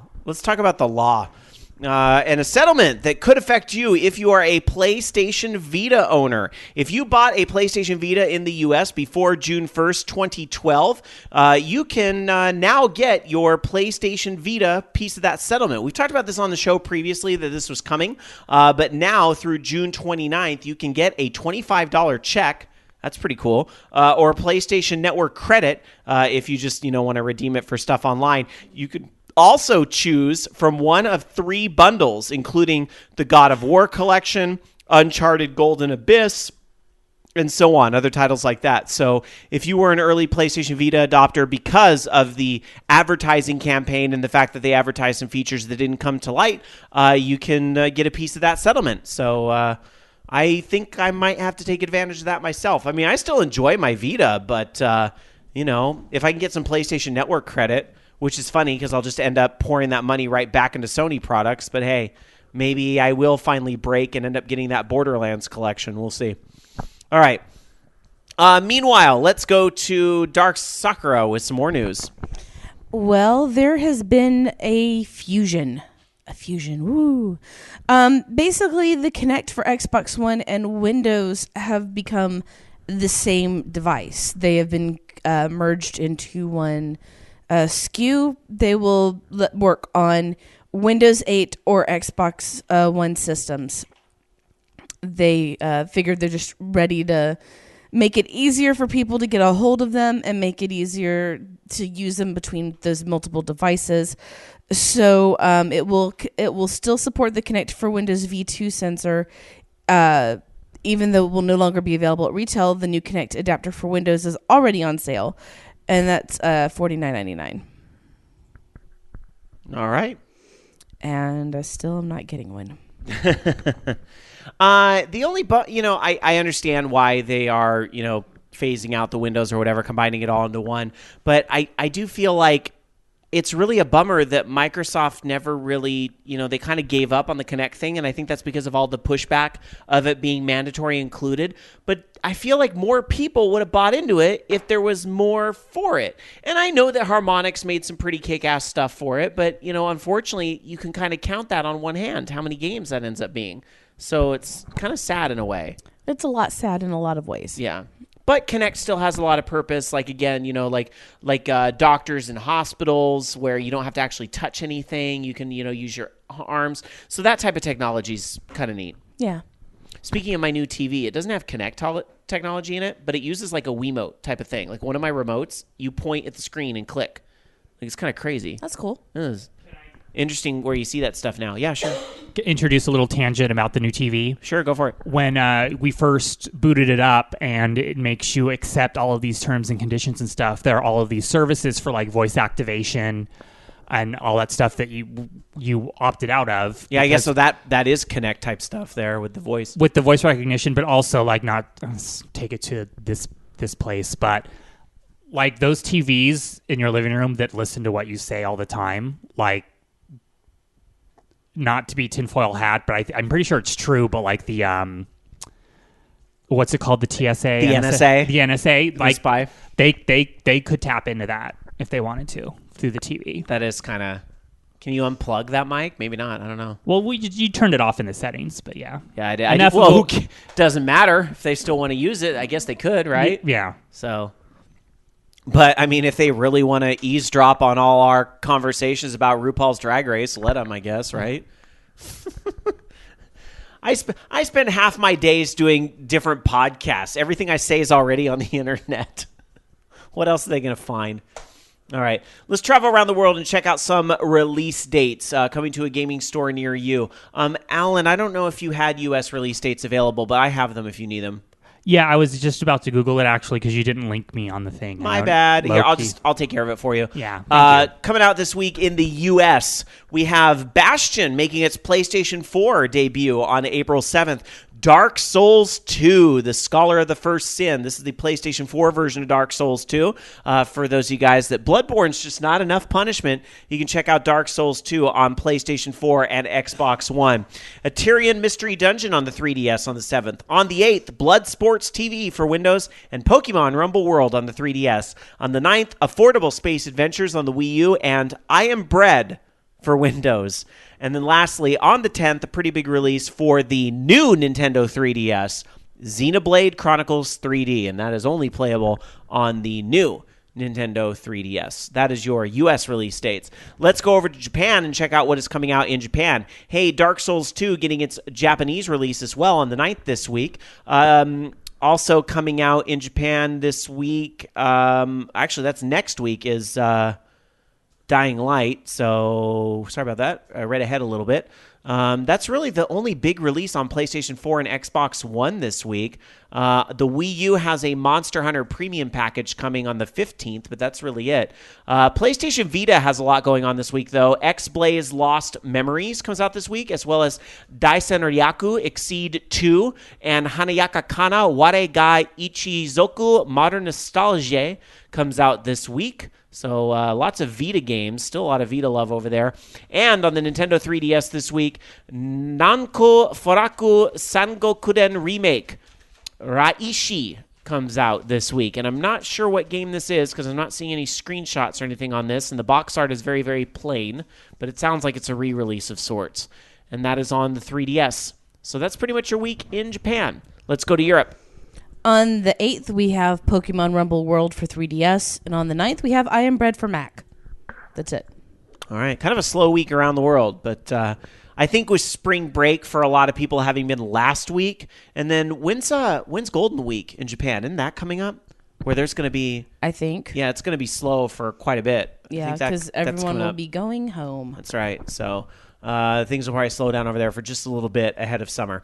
All right, just a couple more stories for you guys, and then the classic game of the week. But first, Alan has a story for us. Yes. Hold on one second. I want to make sure that I'm going to talk about the right thing. Yes, I am. Okay.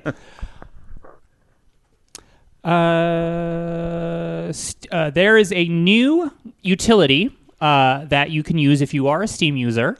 I was a little confused when I stumbled across this story because I thought there was something similar that I know that in chat, in OLR's chat, we've linked and teased each other about how prodigious our Steam libraries are. 400 games and you've only played 60 of them or whatever. That's Ars Technica's Steam Gauge experiment, but now there is a new web tool developed by blogger and podcaster Sergey Gayonkin. It's probably butchering that name, called Steam Spy. And what it does is it scrapes user profiles of your library. It's stuff that you can access if you know someone's Steam handle. You can go to just steampower.com/whatever community user and the username. It scans all that. But what you can do though with this is you can track how much a game, like a timeline of how much a game has sold for. So if I search for a certain game, I could be like, oh, okay, most people seem to buy this game when it's below $15. So if that's what everyone else is doing, I should wait till it's below $15 as well. So it's just weird data mining for your Steam library.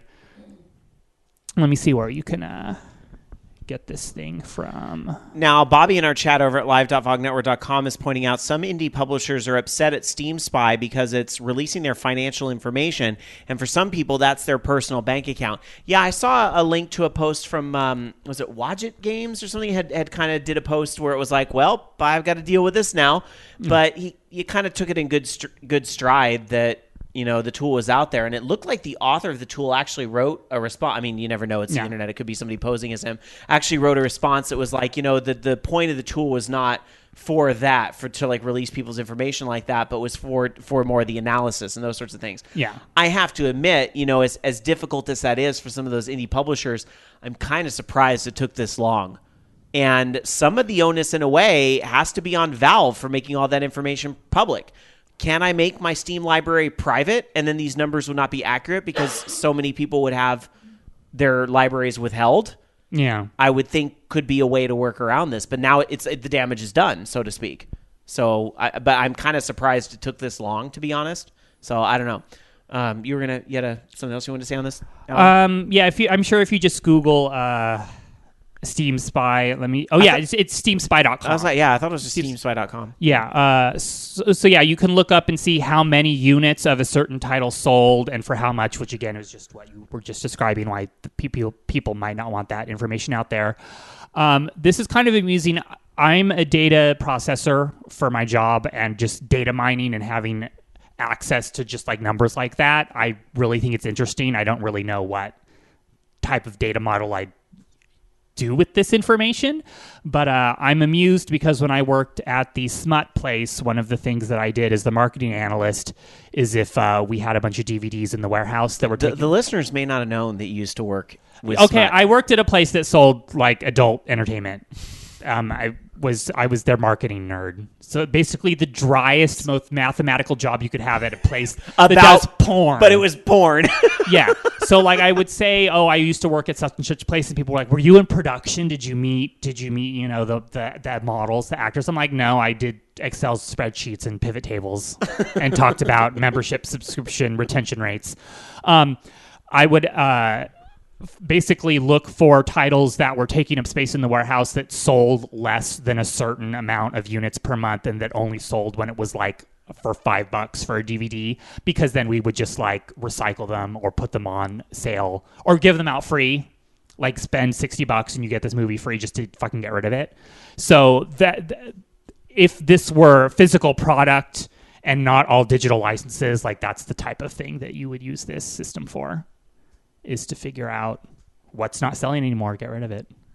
Yeah, or what's selling only at one particular price, yeah. Maybe. Kind of interesting. But I can also see from Bobby's perspective, like, you know, maybe it's not so harmful for the games like EA, which a lot of them are on Origin anyway, but for the indie games that we know are only on Steam, it's kind of like it puts it all out on the table, or maybe people didn't want people to know that. So it's interesting. And Bobby does say you can make your profile private. I didn't even know you could do that.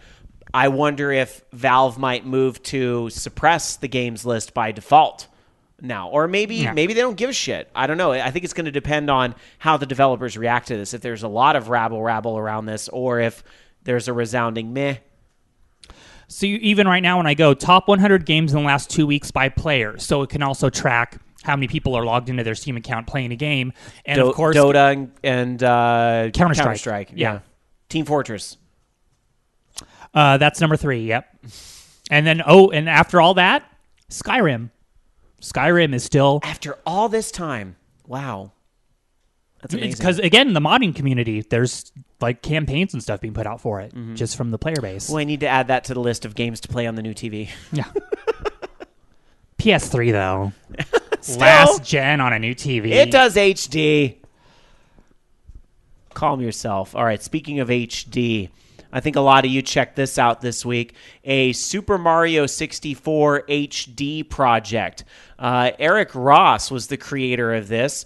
He made the first level of Mario 64. He made it and put it up on the web for people to check out and play. And, of course, Nintendo sent a cease and desist because, it was a pretty darn good. I mean, it was missing a few things, but it was still a pretty darn good recreation of Super Mario 64's first world, in the Unity engine and available to play online. So he kind of, conceded defeat and said, quote, "In light of Nintendo recently making a deal to release some of their IPs on mobile platforms, it's probably not in their best interest to have a mobile portable version of Mario 64 sitting around.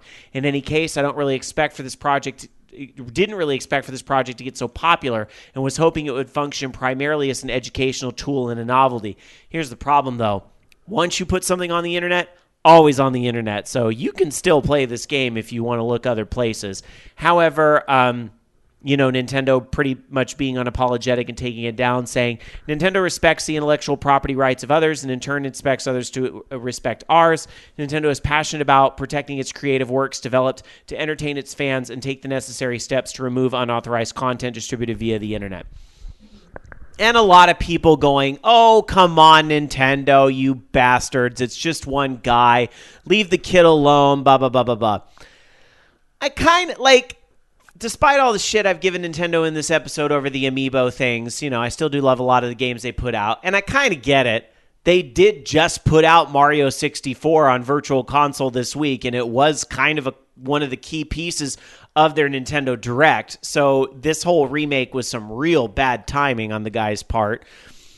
But I also can't help but feel a little bit like, all right, Nintendo, let's have a chat here for a minute. Virtual Console, that's all fine and good, but one kid did this HD Mario thing that a lot of people would like to see you do to Virtual Console games.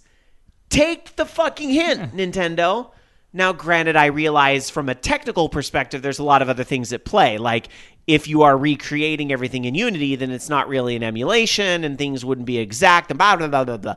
So I'll give you all that from a technical perspective. However, surely Nintendo has to see there's a demand for this and somebody can do it. It's almost like when I play Axiom Verge, even though I love that there's, it has its differences and there's things about the game that make it unique, there's still a part of me that goes, Nintendo should just fucking hire this guy to make a new Metroid game in the series. Give him a tiny little team of 5 people. I bet they could produce something pretty fucking awesome in a couple of years. But I guess that's just not the way the world works. It's a little trickier than that when the boardrooms are involved and so forth. So, anyhow, Mario 64 HD no longer easily available out there thanks to a Nintendo cease and desist. And I don't have it on the show roll tonight, but Nintendo ruffling, more feathers this week on YouTube and the whole Let's Play thing. I don't know. I feel like Nintendo might need to do something a little extra to really reach out to the community. I get that they have their directs and the Treehouse thing, but I'd like to hear him speak a little more frankly on some of these issues. I'd like to see Nintendo brave going on a few podcasts and fan sites and maybe fan YouTube channels and answering some tough questions and making their case for why they're doing what they're doing.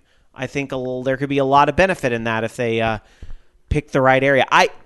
let me just throw this out there. Somebody from Nintendo wants to come on OLR. I promise nothing but respectful questions. Fair, respectful questions. That doesn't mean they'll be easy questions, but, you know, I'm not going to come from a place of, you fuck everything up, blah, blah, blah. I'm just going to be like, tell us your perspective, because a lot of people have this perspective. Tell us why we may be incorrect. I'll just throw that out there for what it's worth. All right.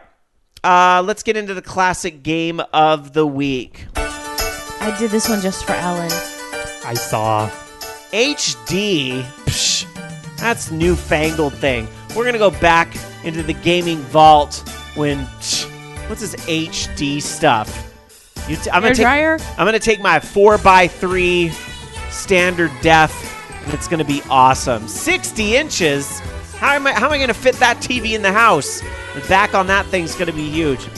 Dark Sakura is going to step into the gaming vault and find a game that she thinks, hey, you should be playing this game this week.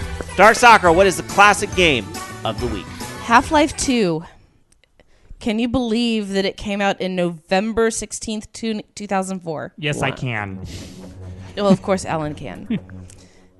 It had a 5-year development, took $40 million. And it was also totally leaked before it came out, too. This also is the game, what's really super notable about it, apart from being just really awesome, is that it came out with Steam. It introduced the source game engine, and because of Steam, it was also it was the first single-player game that required online activation.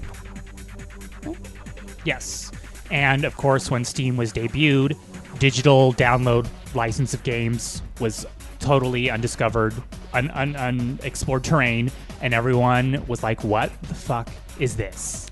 Indeed. The game has won 39 Game of the Year awards and Game of the Decade from the 2012 Spike Video Game Awards. It has sold over 6.5 million copies. By December 3rd, 2008, not including the number of sales on Steam. By February 9th, 2011, it sold over 12 million copies. And this was a game that everybody was pissing themselves waiting for. Like, basically how everyone's pissing themselves right now over winning Half-Life 3, they were pissing themselves like this for Half-Life 2. More time has passed from Half-Life 2 Episode 2 to now than the original wait from Half-Life 1 to Half-Life 2. So it's exponentially pissing. Yes. We've gone from gallons to tanks. But it was a first-person shooter. It had your silent protagonist, Gordon Freeman, who they made actually look pretty cute in the box art, I have to say. I mean, something about dudes with glasses. Anyway. It also has, like, the best weapon ever. The gravity gun. I want a gravity gun. Yeah. I created, for, like, this tabletop X-Men game, I created someone who had powers like the gravity gun because the gravity gun was so awesome. And Dog. Dog was so cute. I love Dog. But anyway, rather than going through, of course, the entire story behind the game, because if you haven't played it by now, why? I'll put it this way. I used to, when I was working for the mortgage company I used to work for, I used to just queue up playlists of the whole playthrough of all of Half-Life 2 and the episodes to listen at work. And it was... You could listen to it like radio drama. It was pretty cool. I especially liked the Mad Russian guy. He was pretty funny. So without going too much into the game, I mean, it's basically aliens have taken over Earth, people are being harvested, everything sucks, and GLaDOS makes announcements over there. Yes, this is the same lady. Same lady. And Portal, without Half-Life, there wouldn't be Portal. Well, there is Narbacular Drop, whatever, but Portal takes place in the same universe. It does. There's a really good fan video that's Gordon and Chell meeting each other and fighting off stuff and signing at each other, which is just really awesome. So anyway, it was leaked. Well, actually, let me rewind a little bit. It was information was released at E3 2003, And they were going to release it in September 2003, but it was delayed because of a crack in Valve's internal network. And basically, someone pulled a lot of the data out of Half-Life 2. It was source code, right? It wasn't was like source assets. It was code. Yeah. So they actually had the FBI in on this. It was a bunch of big drama, but that did delay the game's release. There was a big trial, and the guy who did it, he was a German guy named Axel Gembe. Is that how you pronounce his name? But anyway, he stood trial, and basically he got 2 years probation. So this game has been out pretty much on anything that could use the x86-64 processor, like Windows XP Professional, Windows Server 2003, Vista, Windows Server 2008. And since then, it's been updating. People have even gone in and done their own high-res versions of it. Wasn't there an official re-release in high-res? There was Valve put out a very shitty, very poorly done Half-Life 1 HD thing, and that spawned the whole Half-Life Black Mesa project. Yeah, that was great. Yeah, as far as Half-Life 2, Valve is still very much updating. They patched in Oculus Rift support officially. Yeah. So they're keeping up with that more than me. Yeah, so Half-Life 2 is still supported by Valve as far as, Another cool thing for all of you people who say there aren't any good games on Mac, on May 26, 2010, Half-Life 2, along with Episode 1 and Episode 2, were released for OS X. So you can play them on a Mac, so shut up. So really, there's not too much bad I can say about it. It was a great, solid game. It did make me motion sick, but a lot of those games make me motion sick. Half-Life and Half-Life 2 really set the bar for first-person shooters that weren't simply frag fest. Like Doom had a story kind of, but it was pretty much get through this level, live. Live is the plot of Doom. But Half-Life had narrative where that was very seamlessly inserted into the action, and just a lot of stuff that Valve did, like Alex Vance, the companion that you have in Half-Life 2. She will suggest things to you, but she isn't annoying because a lot of NPCs in computer games will like, you should do this, you should do this. And it's like, shut up. They play tested how she reacts to get that perfect balance of she hangs out in the background, but if you take too long, she says it once. And she's not really intrusive at all. Like, just great AI, really. And I wanted a plushy dog. I want someone to make one for me. All right. There is a incredible campaign mod called Project Minerva for Half-Life 2. It's incredibly done. It's almost as if Valve did it themselves.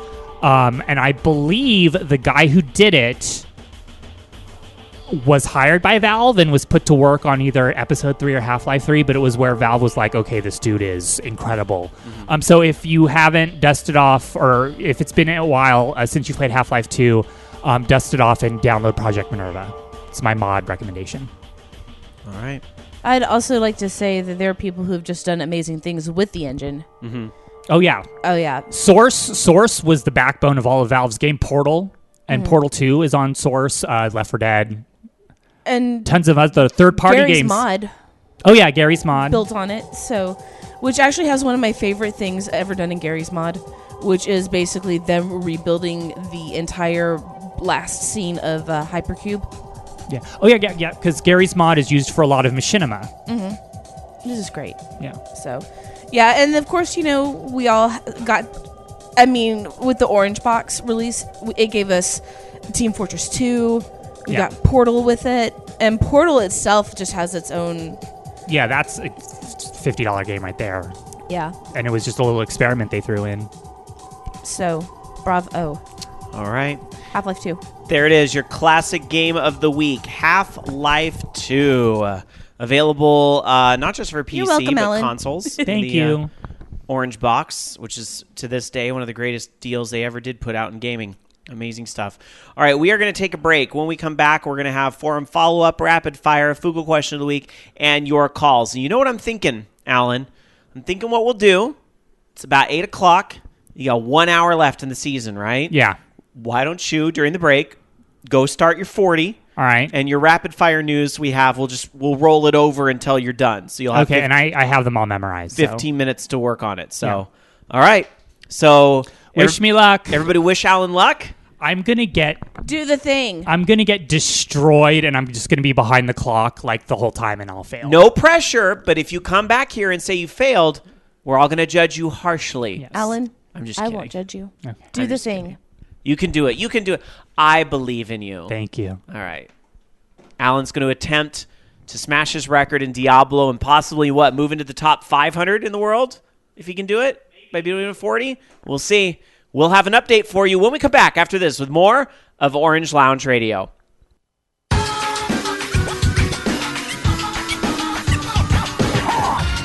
Welcome back, everybody, to Orange Lounge Radio. We are live tonight on April the 5th of 2015 with episode number 593 of our show already in progress. A reminder, less than a week from tonight, we will be broadcasting live Saturday, 10 a.m. to 5 p.m. Pacific from the Sacramento Indie Arcade. We're very excited about that. And there may or may not be a show next week. If we are live, it'll probably be a short show. But you also have another live event to look forward to on VOG in a couple weeks. Bobby Blackwolf on April 19th from the Atlanta VR meetup at the new Battle and Brew. Before the break here live at VOG, we dismissed Alan, who's filling in for Loki tonight. Loki is off for the Easter holiday with family. We dismissed Alan to try to beat his already established one of the top 1,000 Witch Doctor Diablo 3 in the world. He is currently trying to do the run right now. So our break in studio, I realize in the podcast you have a little bit of a time skip because we do a live break here when we're doing OLR live to run to the restroom, get water, get a snack. Like I made some popcorn during the break. So we had about an 8-minute break tonight. So I did eavesdrop on Alan a little bit just to check and see how he's doing. He was about halfway through the rift when I looked at it, and he was running ahead of clock, which is where you want to be. You want to make sure you have your bar ahead of the clock bar. Don't know if it's enough ahead of clock to get the Rift Guardian, but hopefully he can keep it up. We'll see, because you need a good 2 minutes, minute and a half, depending on where his DPS is at, to get that Rift Guardian down at the very end, because once you fill the bar, you still have to kill that Rift Guardian before the clock catches up to you. So we'll see what happens. We'll have an update here in just a little bit while he finishes up. All right, in the meantime, let's get to tonight's forum follow-up.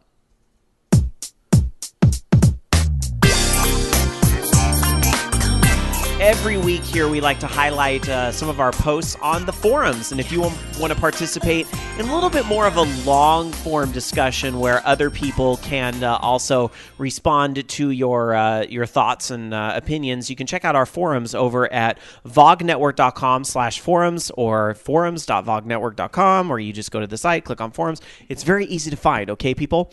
And last week, certainly one of the more controversial topics that got brought up. No surprise to me that this was turned into a topic on our forums. So I want to read some perspectives now by a couple listeners here that participated in a further discussion on Final Fantasy diversity, which had come up in the mailbag last week.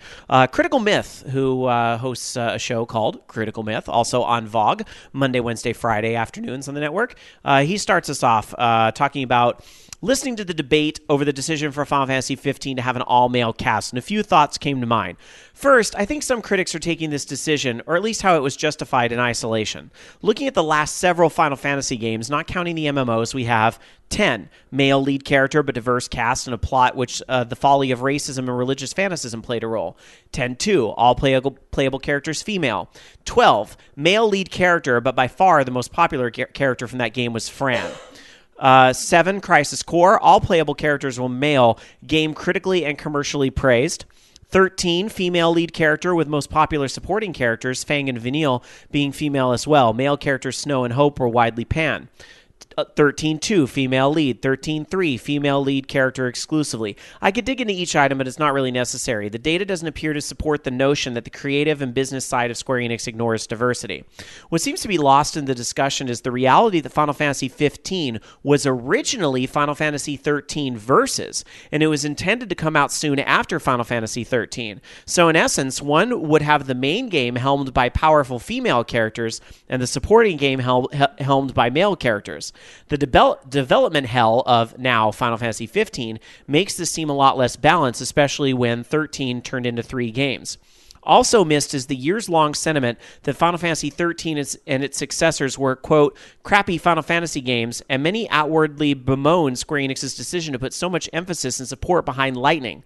Sales for the 13 trilogy were not as high as they'd hoped for, and the loudest voices from Final Fantasy fandom seemed to say, stop shoving Lightning down our throats.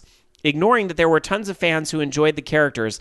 I love seeing 13 cosplay, of course. But if you're Square Enix, what are you hearing and seeing? Lots of fans complaining about the most recent female-fronted games and lower sales. So one could argue that it's not a matter of Square Enix turning a blind eye to diversity, but rather a question of timing and a possible reaction to the negative feedback on the previous 3 games. For the record, I personally wish there were more options in Final Fantasy 15, but I wasn't the one writing the story. There's a response to this post. Let me go ahead and read the response, and then I'll get here in studio maybe any reaction either Jamie or I might have to this. YYR says, I think it's a well-known fact that the internet collectively has a very short memory, except when it wants to remember stuff. Final Fantasy, as a series, is known for having lots of memorable characters and character designs, and for representing both genders very well throughout the years. Anyone who says Square Enix hates diversity based on one single party lineup is simply talking nonsense. Just have a look at the list of the Theatrhythm Final Fantasy characters and how it's all over the map. At the end of the day, there are some people who just spend their days looking for something to criticize. Haters gonna hate. I wish these people would simply relax, enjoy video games, and trust in the fact that character designers aren't actually trying to offend anyone. Sheesh. So processing allowed those 2 posts. I thought those were very, whether you agree or not, those were very well stated posts. So thank you very much for that feedback. I thought what kind of resonated with me the most and made me go, oh yeah, huh, was Critical Miss point about the fact that Final Fantasy 15 actually started as 13 Versus. So perhaps they were more companion pieces to each other. And I think that's a fair counterpoint to bring into the equation. And I do agree with the notion that while, I feel like what's happening is that we're not getting the full picture of Final Fantasy 15, and that's the problem.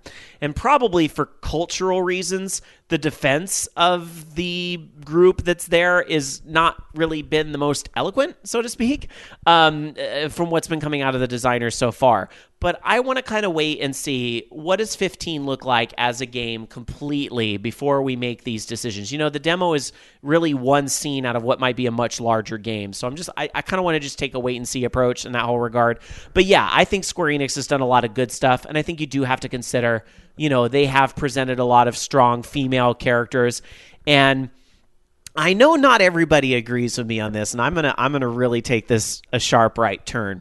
But since you brought up Final Fantasy 13, I think that game is shit on unnecessarily by a lot of people. I think 13 is great. I think 13.2 is really good. And one thing that really resonated with me was not just the powerful relationship or the powerful character that was Fang, but I kind of got like a romantic vibe thing from Fang and Vanille. And maybe I was just trying to read into it too much, or maybe I wanted that to be there as somebody who would like to see more gay relationships in games. Maybe a little bit, and maybe I'm totally off base, but I kind of saw that as one of the first gay representations in a Final Fantasy game, and that kind of made me excited. Now, some would argue with me, Rob, don't be a pervert. They were just sisters and so forth, but I don't know. I think you could kind of get a read either way off of that. Were they sisters? I meant more of a sisterly bond. I don't think they were actually blood sisters, but you're my sister, that type of thing. Sister from another mister, that type of thing. Oh, okay. Yeah. Because I didn't play it. Yeah. Oh, it is. And you know what? I got to say, what's funny though, and where I disagree with Critical Myth is I think he says that Snow and Hope are widely panned. I kind of think Vanille was panned too. But like I said, Snow wants to be a hero. Well, yeah. But here's the thing. Vanille, you don't like her at first, but I actually find her to be, if you will fucking sit down and play the game, I find her to be one of the strongest characters by the end of it. And again, without giving things away for a years-old game, but I'll just say I think the ending of Final Fantasy XIII and something that really hinges on that relationship with Fang and Vanille is one of the strongest that series has ever produced after some really weak endings with Final Fantasy 7 and some of the other Final Fantasy games didn't have as strong of endings. So again, I think we really have to wait for the game to come out until we really know. I do think the designers maybe wanted to think through some of those answers and state them a little better than they necessarily did, but I can't sign on to the fact that Square Enix hates diversity. Like, that's just not true. So I agree with that. Jamie, I don't know if you have any follow-up thoughts you want to give. Or if pretty much with that too. I mean, I'd have to say that's pretty solid argument for diversity. That they do support it. I just think that.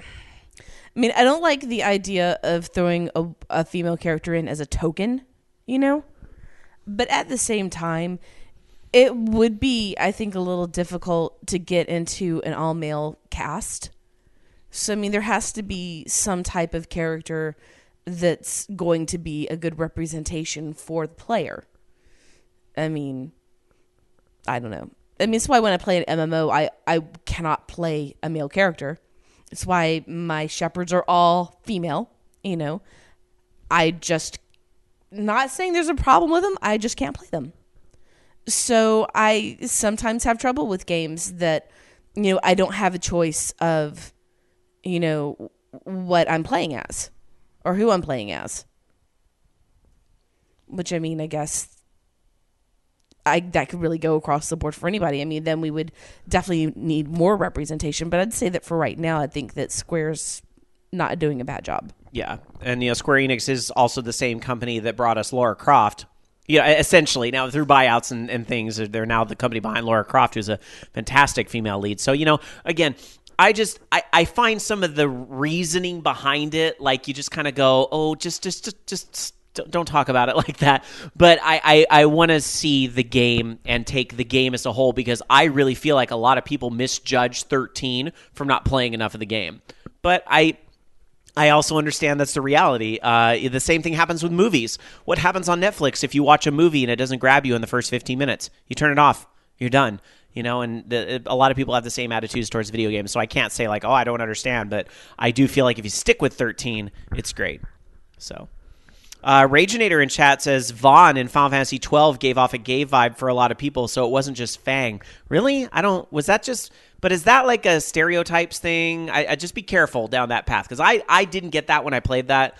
But all right, I mean, everybody reads into things differently, so whatever, cool. But I would say in 12... Critical Myth called out that Fran was the most popular character in the game. I would, again, respectfully kind of disagree or offer the counterpoint that, well, yes, Fran was super popular, but I think it was Balthier and Fran's relationship. They weren't in a romantic thing. It was like a friend relationship that was the really strong point of Final Fantasy 12. Yeah. And we had a lot of people going in that game. All right. For the record, people, romance can exist without there being sexuality applied to it. That is true. That is very true. All right. We are going to get into some rapid fire news, but I see walking back into studio, Alan Alchemy's here. Oh, Alan.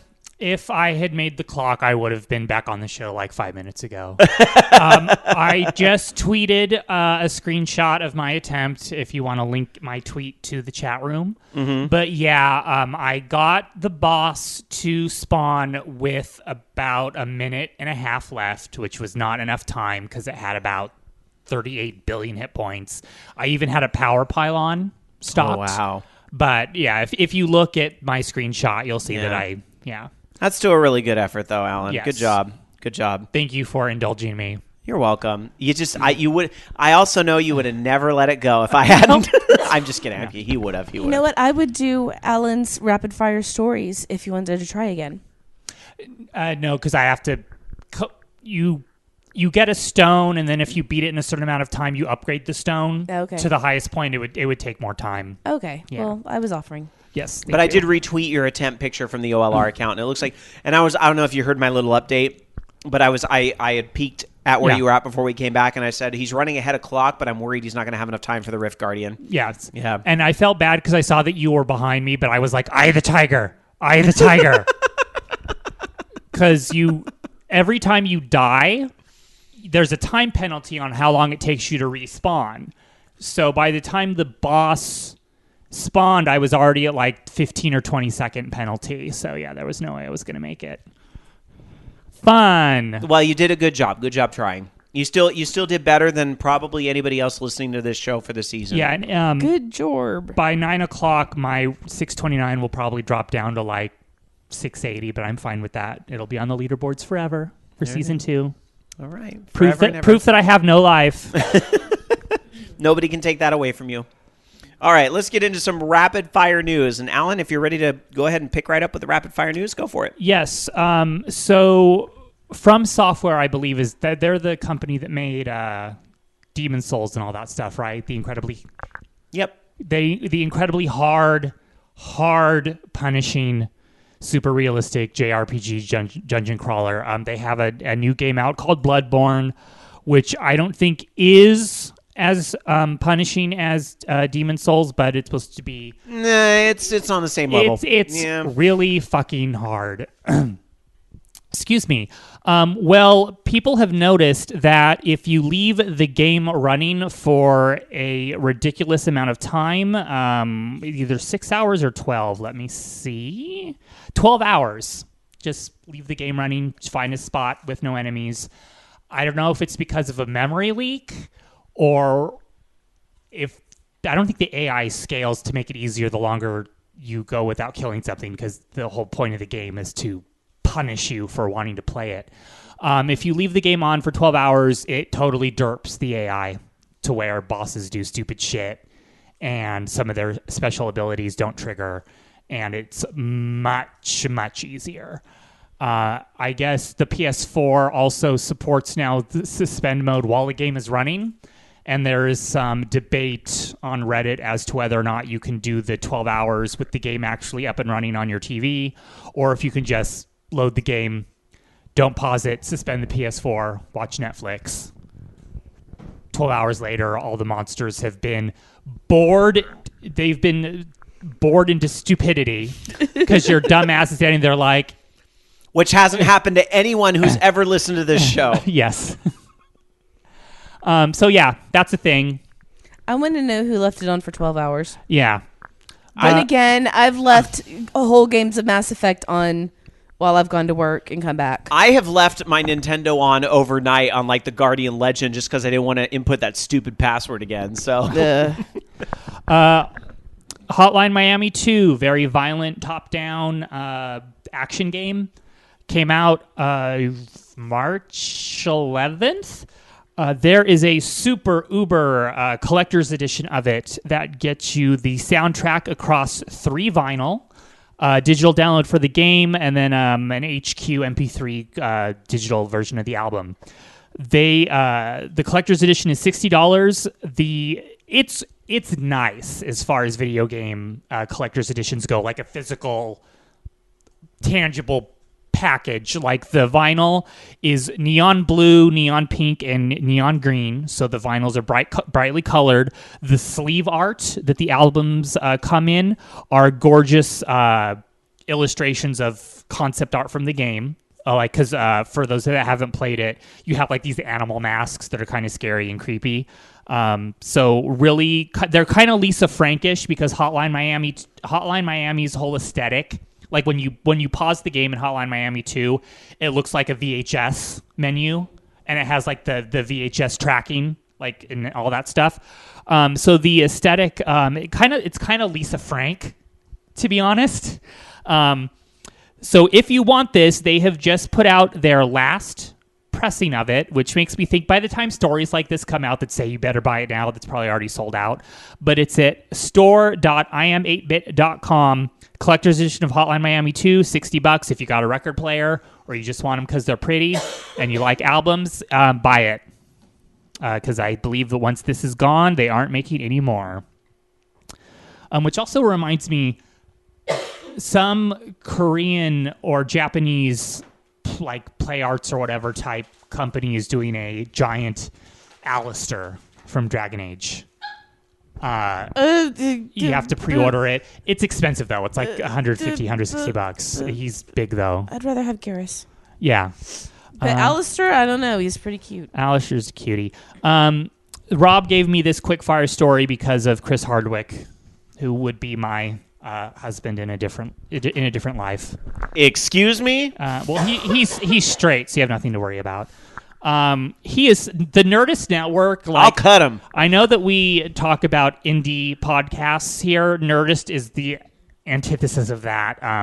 Chris Hardwick, to his credit, is one of the first people to really create an empire of podcasting. They do have gaming podcasts on the Nerdist Network. I just don't know what it's called. All joking with your crush and everything aside, I really can't hate on Chris Hardwick. I mean, if you kind of took that celebrity and started it from the ground up, and good for you. He's done a lot of good. He did a great job with BlizzCon this last year. Yeah, I can't hate. So I even liked Singled Out back in the day. I really did. So the point of the story is that on the Nerdist YouTube channel, Jessica Chobot, what's her name? Oh, her. Yeah, the Diana Allers or whatever from Mass Effect 3, the character that everyone, and she got a lot of really disgusting sexist remarks made because she voiced a very bad character that shouldn't have been in the game, but it also had her likeness, so she caught a lot of flack for that.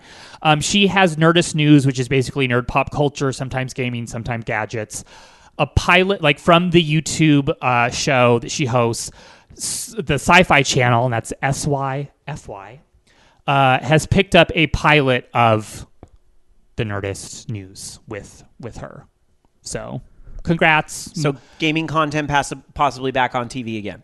Well, it does say here that it's going to be the whole umbrella of geeky, nerdy, Comic-Con, cosplay.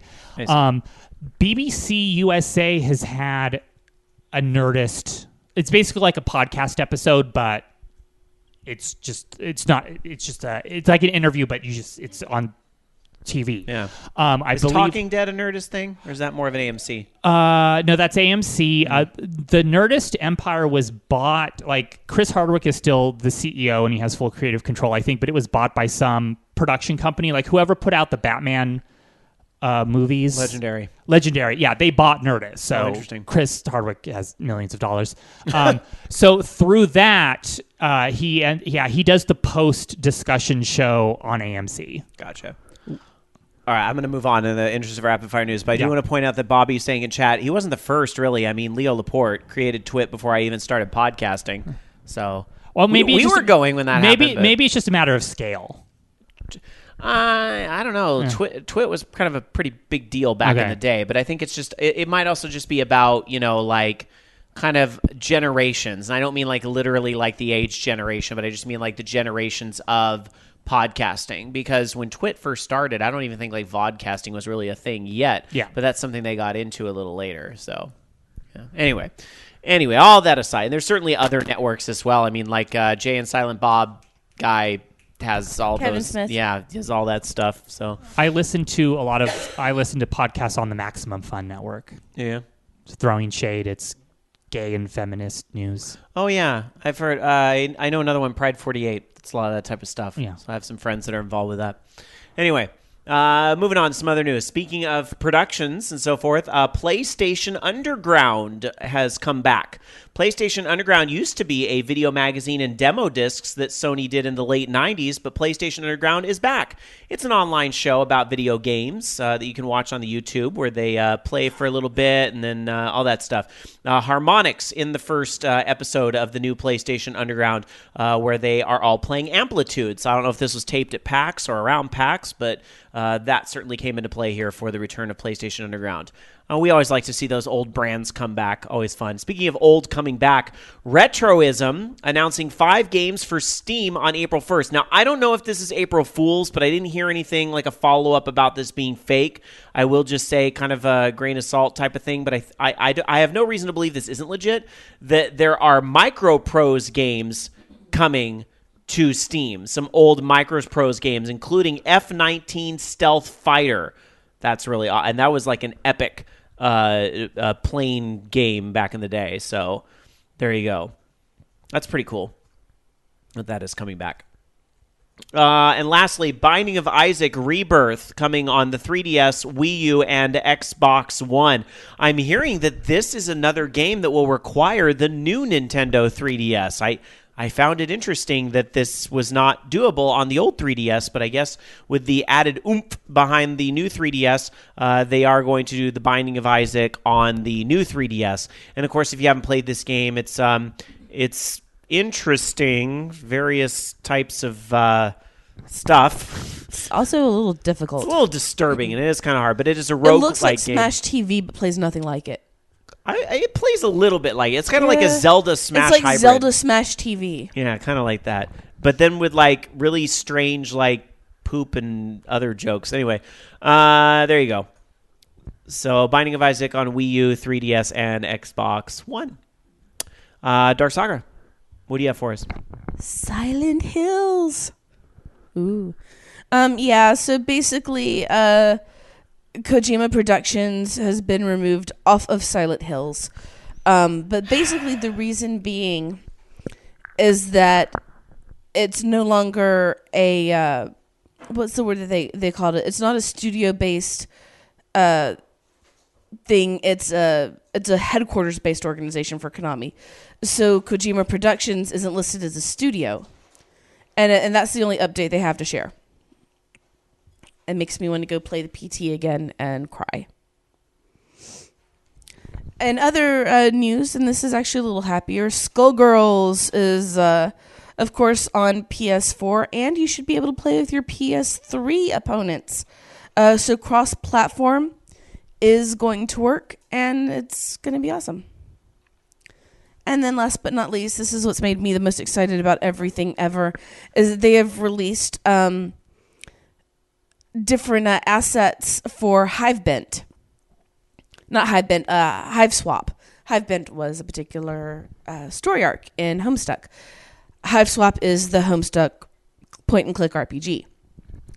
And it's looking pretty cool. There is a video out right now that starts with like how the beginning of the game looks, and it's pretty old school, pretty simple 3D, but it looks like it's going to be a lot of fun, especially if you were already a fan of Homestuck. And one thing on the assets page that I thought was really cool is that there are the fan trolls who people paid like a lot of money on the Kickstarter to get their fan trolls into the actual webcomic. It looks like their fan trolls are going to be included in the game. So if you pay that much money, I'm glad you get more than seeing your characters for one panel and then immediately get vaporized the next panel. Well done. So basically, they're going to have a whole bunch of new trolls, about 250 new trolls that they've made. And the game is supposed to be out hopefully this year. Yay. And this is a PC-only game? Hold on. I think it's PC and Mac. Oh, okay. Released through Steam. Maybe Linux, too, then, if it's through Steam. Yep. But no consoles. It's a computer game. All right.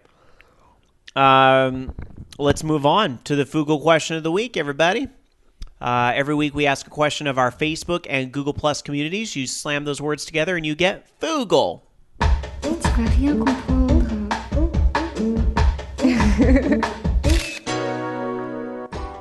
Since it was April Fool's this week, we thought it would be appropriate to ask an April Fool's-based question. What's a good gaming-related prank that you've played on someone or had someone play on you?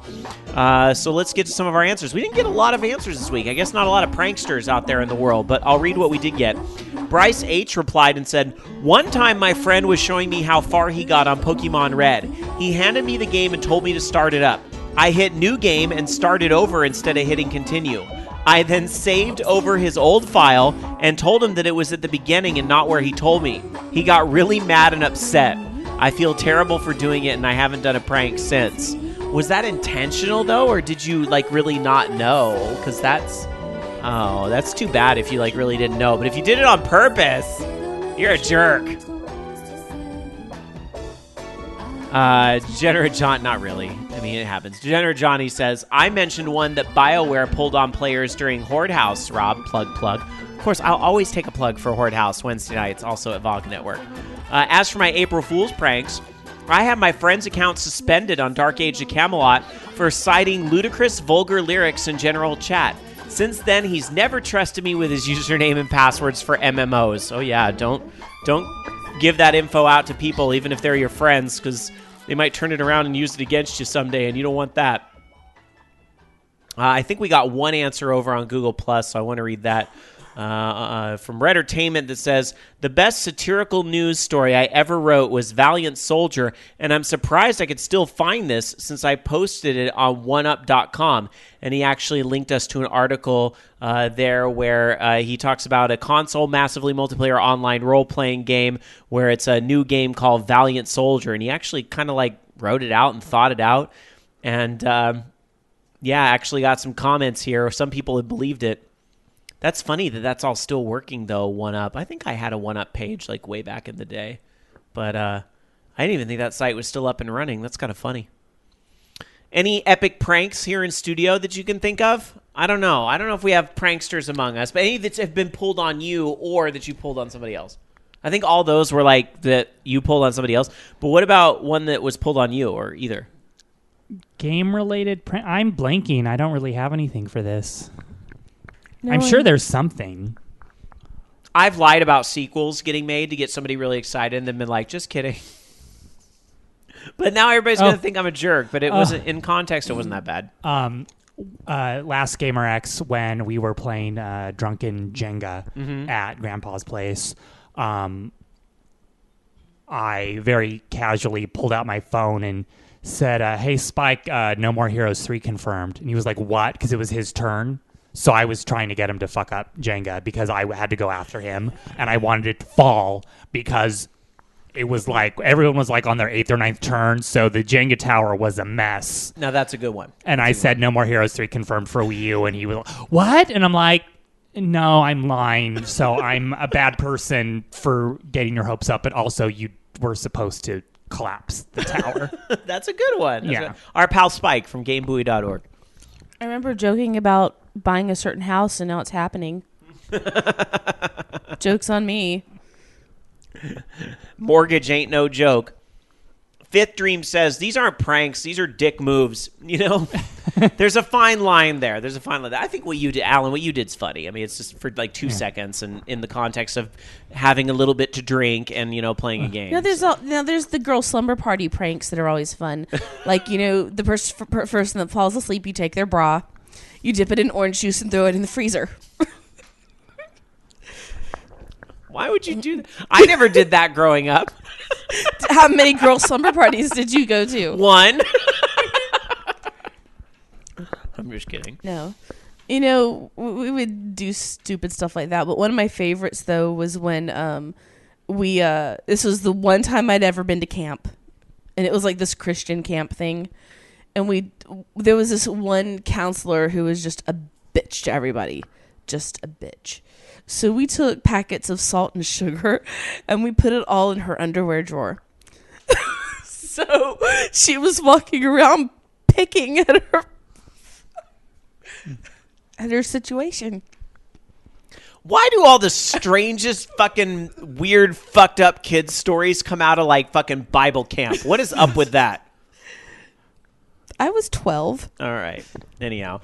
SSJ 100 Matt reminding us, the giggling lesbians prank from OLR many years ago was great. The debut of Roberta Roberts. Oh, man, if you can find that episode, that was pretty fucking great. Because we actually had, you know, they've moved since then, but the OLR lesbians, as they were called and embraced that name, Megsy and Chris were here in studio, and so we did a joke like April 1st podcast, which was the Giggling Lesbian Gaming Show. But the joke was because somebody had actually like called us that in an iTunes review at like some point. So we actually were like, all right, then let's just fucking do it if they're going to call us that. So we did like a Giggling Lesbians Gaming Show, and it was me. But then the best was LOKI refused to do like a voice. So we just all had to play along with it. It was great. If you can find that, if I could find it, maybe I'll ask very nicely for Jason to put it on YouTube if I can find the MP3 somewhere so you guys can still hear it today. But that was some good shit. Rob, I would be a giggling lesbian for you. Would you? Oh, that's the nicest thing anyone said to me. April Fools. All right. Let's get back into some gaming news because we want to get to your calls. We're running really late, so we want to get to some calls before it's past people's bedtime. So, Alan, take us away. There really isn't much to say for this story. Sony said they were closing PlayStation Home. The weird sort of Xbox Live avatar collectible competition thing crossed with a weird watered-down Second Life. They said that was going to be shut down on March 31st. And it did, and they did, and it was. Nobody really knew what it was for, aside from the fact, like on Xbox Live, you have the custom T-shirts and the items that your little dude can have. It was supposed to be like that. Decorate your room. You had an OLR little clubhouse or something. Yeah. But otherwise, no one cared. Sony didn't care. User base didn't care. It's gone. Bye. Yeah. It is kind of too bad that happened and it disappeared. Because there was so much potential there, I think, that was never really fully realized. And I kind of think, and I got into this a little more in depth on Horde House, so I won't repeat myself too bad here, but I do just want to say one thing that always kind of bugged me about Home was that it wasn't as instantaneous as it probably should have been for an experience like that. Like, the way they pitched it was that you were going to turn on your PlayStation, and there you are, you're in Home, and then you can do these, and it would be like the central hub for essentially a crossbar replacement at some point, but it never functioned that way, and it was such a slog when you'd move from area to area. Didn't it always have to update for like 10 minutes every time you tried to use it? Yeah. Because all the new assets they added, but then you had to pull that stuff down. Now, there was a rabid community that really liked it and, really kind of made the best use of the crayons that they were given in the box. And I did see some pretty impressive stuff that was put together in Home. It's just a bummer that Sony never really fully realized, I think, Home's full potential. Some theorizing maybe Home could come back like on the Morpheus or something someday. I don't know. I kind of feel like what's done is done, but you never know. But they still supported it more than the Microsoft Xbox Game Room. Why do you have to just like twist the knife? It was going to make you so salty if I said that. I had to say that. Ugh. All right. Anyhow, let's move on with some more news. I'm going to talk about... actually, somebody is telling me they're going to Dropbox me that file right now, so I'm actually closing Dropbox, because if my thing downloads while the show's going, it might kick all the listeners, so sorry about that. Got a little distracted. Although I appreciate that the file's been found. Let's talk about Dragon Quest Heroes 2. That's right, it's a thing. Dragon Quest Heroes 2 was announced this week. It is going to happen for PlayStation 3, PlayStation 4, and PlayStation Vita. This is after the game is launched in Japan already in February. The sequel was confirmed. Some folks thought that maybe it was an April Fool's joke because it launched April 1st, but no, this is actually going to happen. So very cool. No release date. I imagine we'll hear one at E3. That'd be a pretty cruel April Fool's joke to say, hey, this game that's coming to Japan, you're going to get April Fool's. Mother 3's coming out. Can you imagine? How bad would people hate Reggie if that happened? Nintendo Direct. Mother 3's coming out. April Fool's. It's just Lucas and Smash Brothers. Brothers. That would be stabbity. Kind of. Not that we would advocate that for real, but in our heads, we'd be very, very, very mad. All right, moving on. Dark Saga. Well, if it ever freaking loads. Well, let me say this comment real quick in our chat room over at live.vognetwork.com. Dungeon Buster says, the Japanese version of Home was more fun, had a lot more props from events stuffed in my virtual apartment there. So, something to think about, that in other regions they had more things. Well, in ill-advised activities in the UK, there was a school district that issued letters to parents warning that those who allow their children to play 18-plus games, that they may report it to the police and social care for neglect. The letter itself, I mean, this is seriously so ill-advised. I'm loading the letter so I can tell people what some of it says. But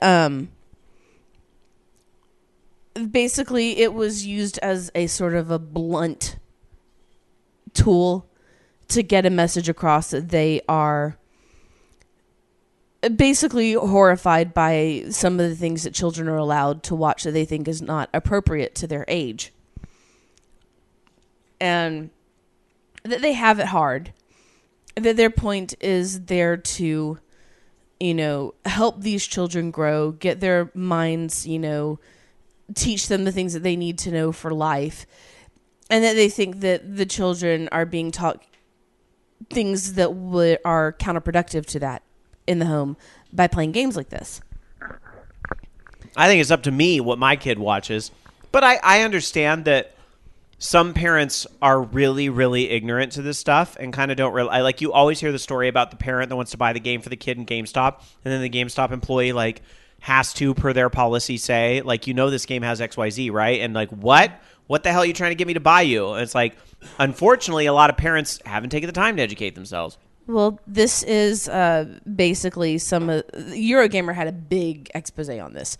But there is this part of this I want to read that was from the Eurogamer article. This thread, it is a bit clumsy, but teachers have tried. I've seen in our newsletter, it's coming to our attention that lots of children are playing games that are perhaps inappropriate for them. Please be sure to check any games your child plays are appropriate. Teachers have tried that. The dialogue has been attempted and had limited success.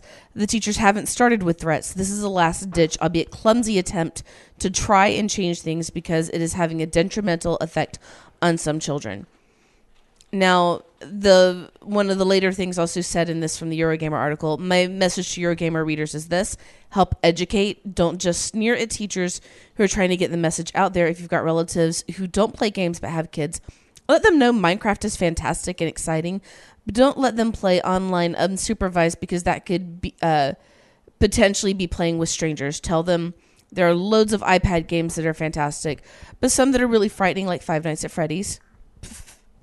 I know 8-year-olds who have beaten that game. Help teachers. Help us make sure kids get to enjoy games as they should be enjoyed.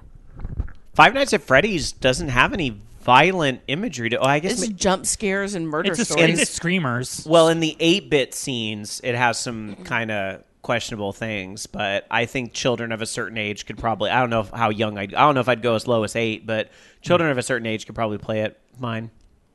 So, but then again, that's up to me as a parent and nobody else. I think. So if I had for my hypothetical kid. So here's actually what part of the letter says. We need to inform you all of the actions we are advised to take and why.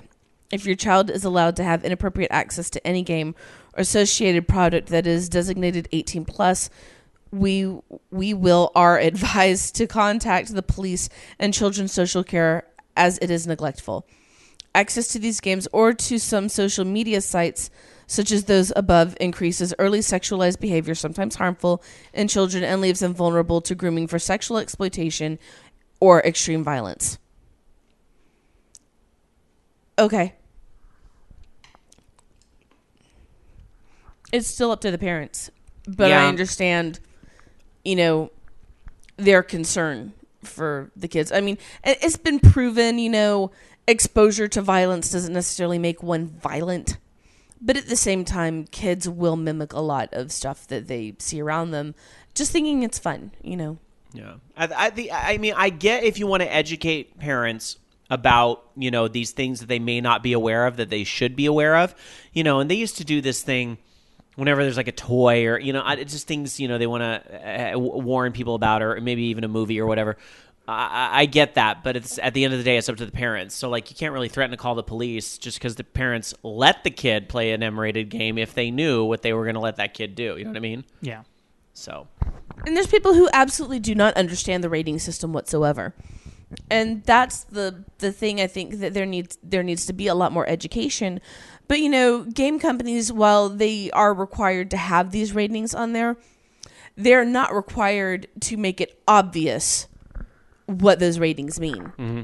And sometimes I think that there are companies out there who will actually prey on the ignorance of their buyer base. I've always said I think the game ratings should mirror the movie ratings. Everybody knows the movie ratings. Why doesn't everybody know the game ratings? Because it's different. Don't they in Europe?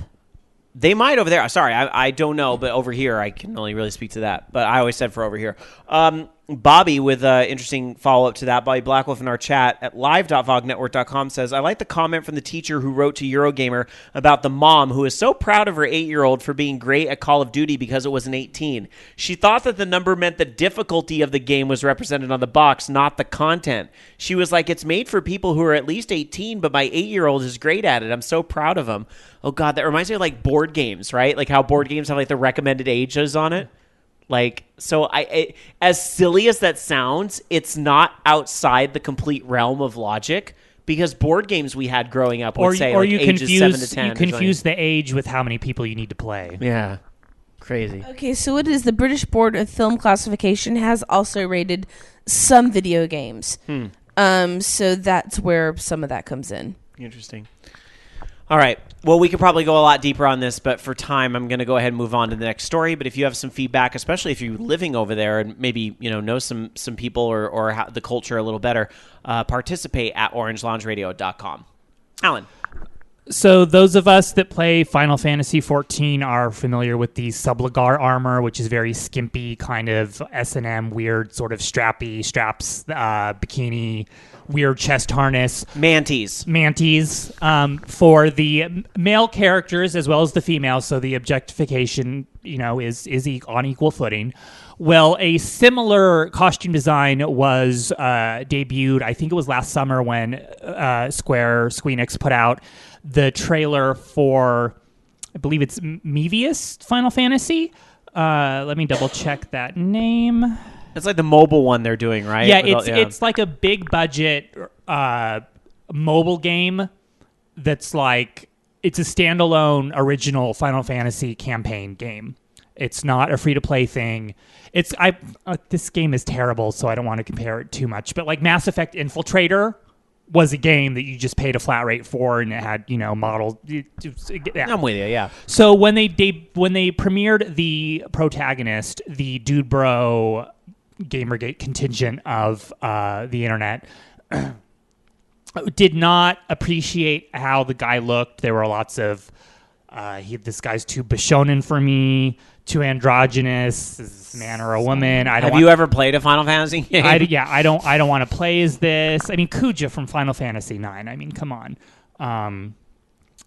So, and they're like, and he was wearing this very like ab showing, like crotch hip hugger jeans, like just very weird, flamboyant.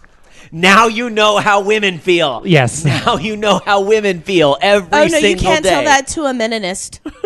I'm just... the hypocrisy just blows my fucking mind. So there was lots of vitriol on the internet about how this character needs to be butched up and made more dude bro. Oh my God, I can't. I know, it's I awful. Can't. It's awful. Like what the fuck is he wearing? I can't tell if it's a dude or not. Just really gross stuff. Well, Square... was like, we will take this feedback into account, and when they premiered more footage of the game, the costume issues with like all the bare skin and the abs, they covered it up. They basically said, okay, we'll put some clothes on him. Well, now for every action there's an equal and opposite reaction. Now people are saying, no, we want to see him in the skimpy Subligar. We want sluts. Yeah. We want sluts. Keep him as pretty as possible, lip gloss, eyelashes, just make him beautiful, Victoria's Secret, and do not put him in a pair of Oshkosh Bagosh coveralls, in like a trench coat. We want to see bikini adventure realness. So now Square is saying if enough fans say, no, we prefer the original concept better, then they said that they will bring back the skimpy outfit. How about, and by the way, I don't know if you caught this, but something similar happened in Final Fantasy 15. There was no like uproar or anything, but somebody noticed that the costumes of one of the characters in 15, which is again all dude bros, one of them got a little more covered up from original concept art versus to the demo that's out there. How about, call me crazy, how about choice? How about have both costumes in the game and you can just pick, do you like A or B? It's like, I can pick what color my text box is. So, and also this game has a job system, and it was the Onion Knight outfit in particular that was so risque and not glaringly heterosexual looking. So if, depending on your play style, just play Dragoon or White Mage or whatever has its own costume. But if Onion Knight makes you question, deep things about yourself. That's part of why 14 is so great as an MMO, and even to give WoW credit and a lot of other games credit too, but especially 14, objectifies the men and the women equally, and with thanks to glamour, you can wear, you can have the high end gear, but if you want to run around in manties, props to you, mama. Like you can do whatever you want. So, and that's choice is a good thing. Yes, in games, yes, it is. All right. Anyhow, moving on. Let's talk about Quantum Break. This game probably won't have as many choices because it's going to be a pretty intense narrative, but I'm still looking forward to it. I'll just be waiting a little bit longer. Why should I be surprised? This is Remedy Games, makers of Alan Wake. We all know how long that one took. Well, Quantum Break has announced Remedy Games has announced that Quantum Break is being pushed into 2016. So there you go. And creative director Sam Lake saying, quote, "We are very proud to be a part of the amazing lineup of Xbox One. We thank our fans for their patience, and we want them to know that the team takes this opportunity to polish and refine the game to create an entertainment experience out of the ordinary." So it looks like Halo 5 will be that big holiday release on Xbox One, and maybe something else. Maybe Crackdown, I guess, will probably come out of E3. But Quantum Break will not be one of the big Xbox One titles this holiday season. Maybe next year. Although I'm looking forward to that TV series as well. I'm looking forward to playing this, but I look at this news and I go, I kind of already figured that was going to happen. How long did Alan Wake take? Like 6 years, something like that? Yeah. Not terribly surprised. All right, let's go on to the mailbag. Every week you guys email us and participate with the show by emailing us at participate@orangeloungeradio.com. And Dark Sakura dives into the mailbag and finds some emails worthy of her time and attention here on the show. Dark Sakura, why don't you suit up in the hazmat suit and dive into the mailbag? Ew. Greetings, OLR. It's your friendly neighborhood turtle, Serious Turtle. Being on the East Coast, I've never been able to call into the show. Well, I'd like to change that. Since I've only ever listened to the podcast, I don't know when in real time you open up the phone lines. Can you tell me roughly what East Coast time you open up the lines? So maybe someday soon this turtle can give you guys a call. Well, right now it's 8:57 Pacific. It depends on the night. It really just depends on how long did Bobby's show run over? When did we actually start? Which, to Bobby's defense, was totally my fault tonight because during our throw over call, I brought up another topic. I really wanted to talk about the Atari documentary. You can hear me talk about that on Bobby's show tonight. So how late did we start? How much chatter is going on? Do we have guests in studio? I mean, part of what I like about doing what we do by our own rules is that we go as long as we want or as short as we want. We're the ones that set the rules. There's no time slot that we have to fill like exactly yay hours and yay minutes and yay seconds. And I talk a lot, so when I guest on this show, it's going to be at least 4.5, 5 hours. I actually don't blame you. But yeah, tonight we're running long. Tonight we probably won't get to the calls till 12:15 Eastern, which is really late for them. Usually we're to calls by 8:40 our time, so 11:40. So I would say just before midnight. Okay. But I keep it open to take several calls. So the call-in segment can go for up to 15 minutes unless, like tonight, I'm probably going to keep it really short because we're clearly running long as a show tonight. Yeah. But some of us got work tomorrow. I know. But we'll get to the next email so we can get to calls because we're more almost there. There's more into this email. Oh, I'm sorry. I thought there was... Rob? My bad. Sorry. Did I even say who wrote this one? Why so serious, Well, I Turtle? did. Why so serious, Turtle? By the way, last episode, Loki made some excellent points about people demanding every video game to have all genders included. I'm in complete agreement. Not every game needs every gender. It's up to the developers and what they think is best for their game. And as we consumers don't need to buy their games if we don't want to. So kudos to Loki, but also maybe a salad. I've been getting more concerned with each show that Loki shows up with some greasy fart food, which means I've been concerned for about 10 years straight. Jamie, make that dude eat something green, and Shamrock Shakes don't count. Your loyal turtle and Philly Serious Turtle. Just tell Nelly to make him eat something green. Nellie's his wife. It's up to Nelly.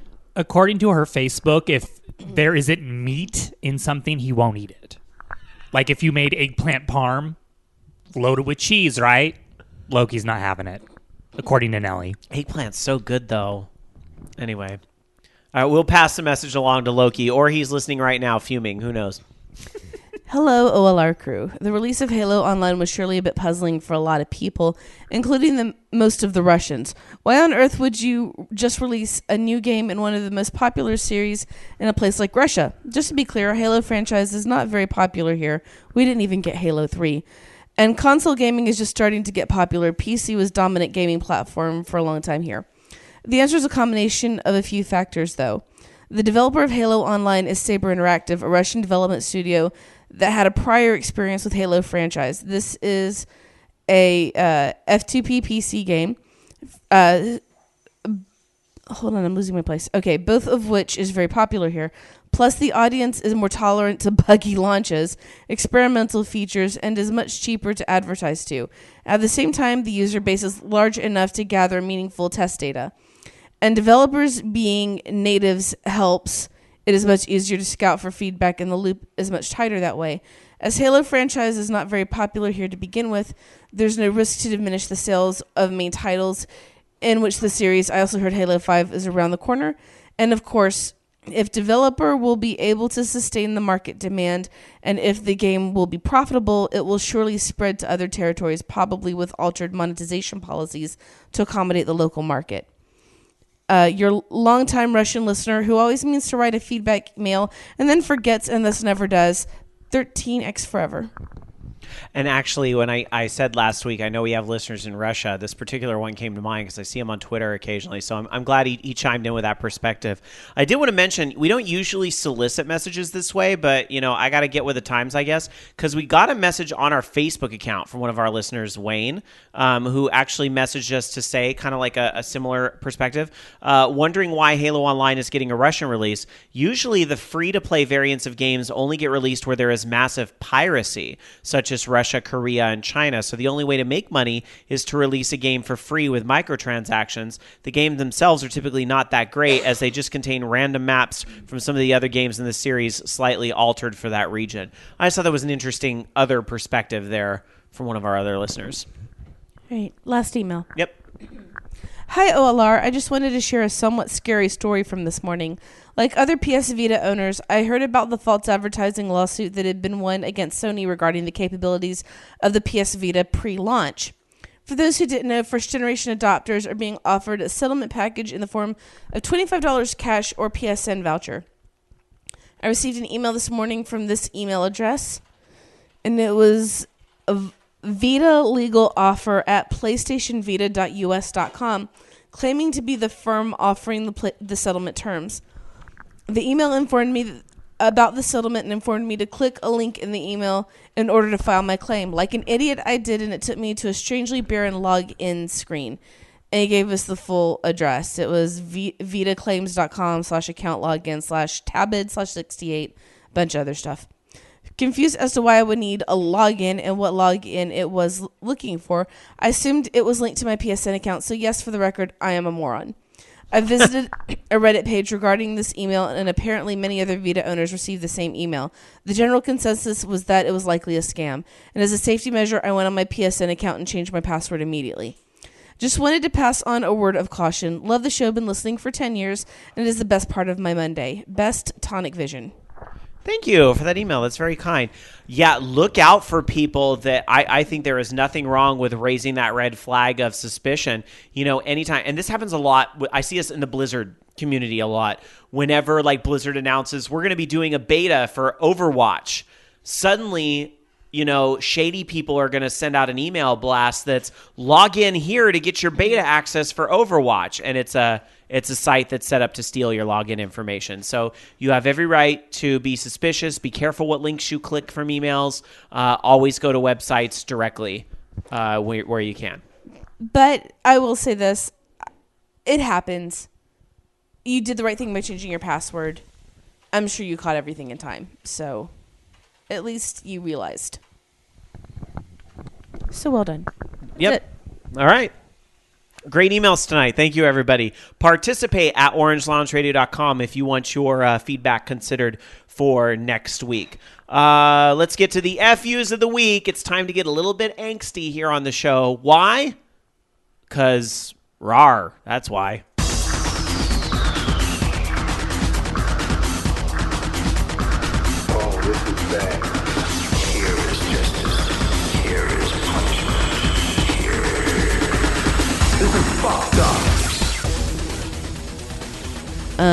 F you to this lingering cough and to illness in my family again. I'll say my FU real quick. My FU goes to stress because I had a lot of it last week, especially towards the end of last week, and it caused me to fall behind on some other projects I need to stay on top of. There's so much more I wanted to get accomplished this year, and I even left a big project of mine behind, and it's like I still feel like I'm treading water. Oh well, it'll all work out in the end. FU to being sick. I'm glad I'm over it, but that was a really rough week. And then money and the fact that I did get a 2-day weekend, but it was split. And having to go back to work tomorrow. Gotcha. All right. There it is, the FUs of the week. Just a couple more stories for you guys, and then we're going to open up the Skype line quickly for some calls tonight because we're running a little long here. It's already after midnight on the East Coast, 9 here on the West Coast. I'm not going to keep it open very long. If nobody participates, then I'll just chalk it up to the fact that it's Easter and we probably have a lower turnout. We have to get Ronma in. If he calls, he may not. If he has nothing to say, he has nothing to say. We'll see. We're just about there though. First, we have 2 more stories for you. Really quick, on my Tumblr mobile app and on Facebook, I keep seeing Kate Upton, who is a very built model. She was in that Cameron Diaz movie or whatever. It's kind of like First Wives Club. She's in this campaign for Game of War Fire Age, which is like a mobile multiplayer strategy game that I've never heard of. Like, so annoyed by that ad. I always see it. Yeah, they debuted it on the Super Bowl. Obviously, very expensive to pay her for this. She made a ton of money. It's a nationwide campaign. When I think of like big mobile games, I would think of like Candy Crush or whatever, microtransactions, Bejeweled, Peggle, all that stuff. There are game companies that have these well-produced, with great soundtracks, great graphics, all this stuff that console and PC gamers, like, we don't really give a shit about this game. So maybe it's good. The point is that ever since they've debuted that Kate Upton campaign, and I think there are 3 or 4 different ads that she's in, that game is making $1 million a day in microtransactions.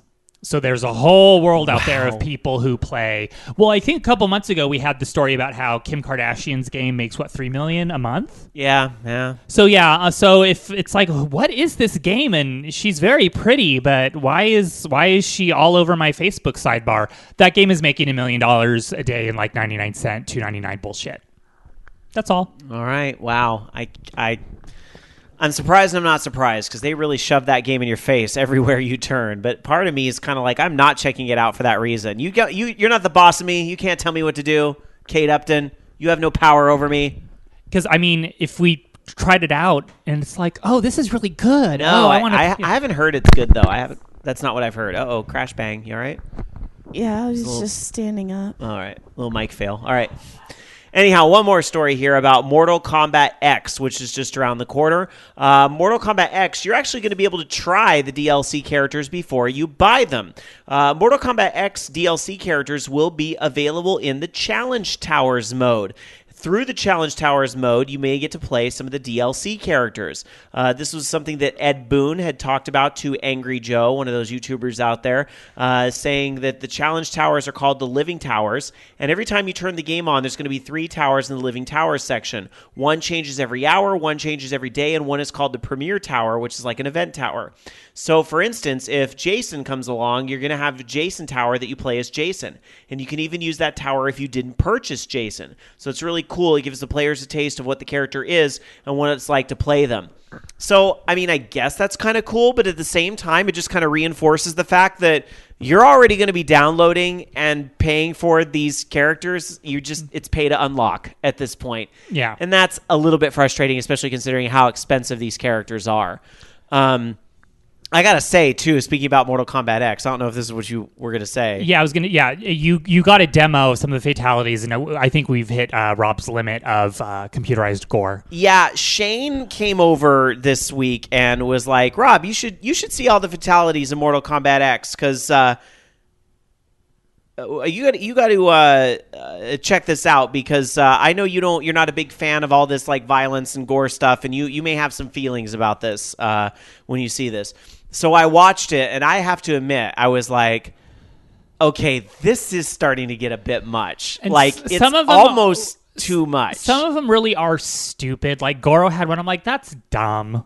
But like, and even Tiger Claw is putting it in chat right now. Have you seen Jax's fatality in Mortal Kombat X and links it to us? With the ashtray. It was disgusting. That was really bad. Where he puts out the cigarette. Like it was funny. Okay, it was funny when he did the arm rip, and then they had like the littler arms. That was funny. Yeah, that looked like the Kristen Wiig character on Saturday Night Live. That was funny. Tiny hands. Yeah, the tiny hands. That part was funny. But then like the whole like I'm gonna like rip open his face and then use their mouth as an ashtray type of like I'm sorry if that grosses you out, but think how I felt watching it.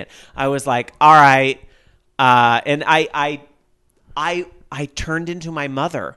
I really did. I was like, Shane, that's so gross. Why would you show me that? That's so gross. If you were, I like heard my mother coming out of me. If you were to try to bring her over, like I wouldn't be comfortable showing her that game. It's too much.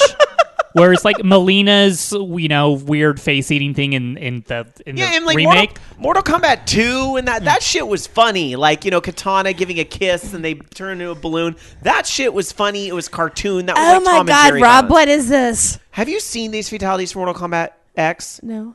Okay, maybe after the show I'll show you one, but I don't know. You got to get home, but Yeah. it's gross. It is sick. This is sick people. Sick I hear people. your mother. Ugh. I totally hear your mother now. Anyway. I like your mom. I want to see you play that game. I want to be over when you play it with your mom.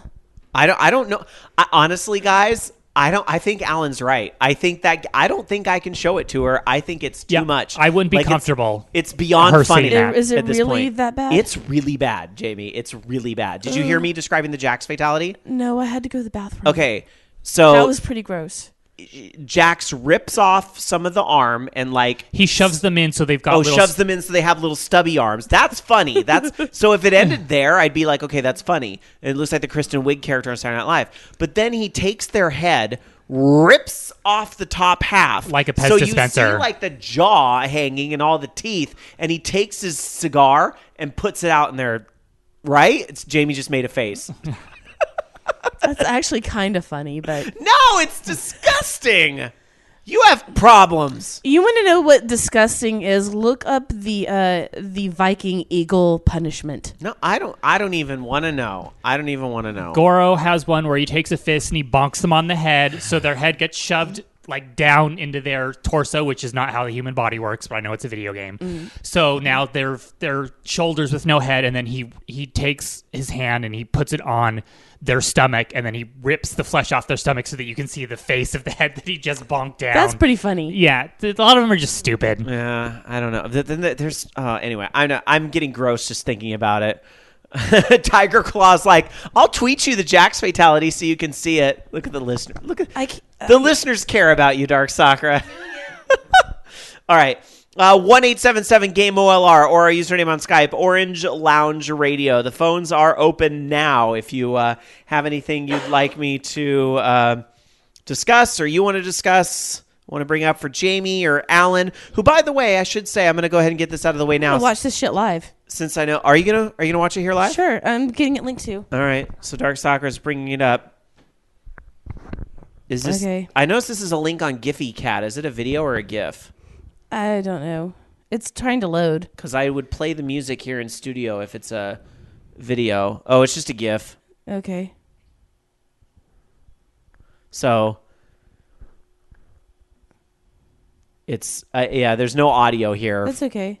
But are you watching it? Yeah. It's so disgusting. Why isn't his tongue flipping up more?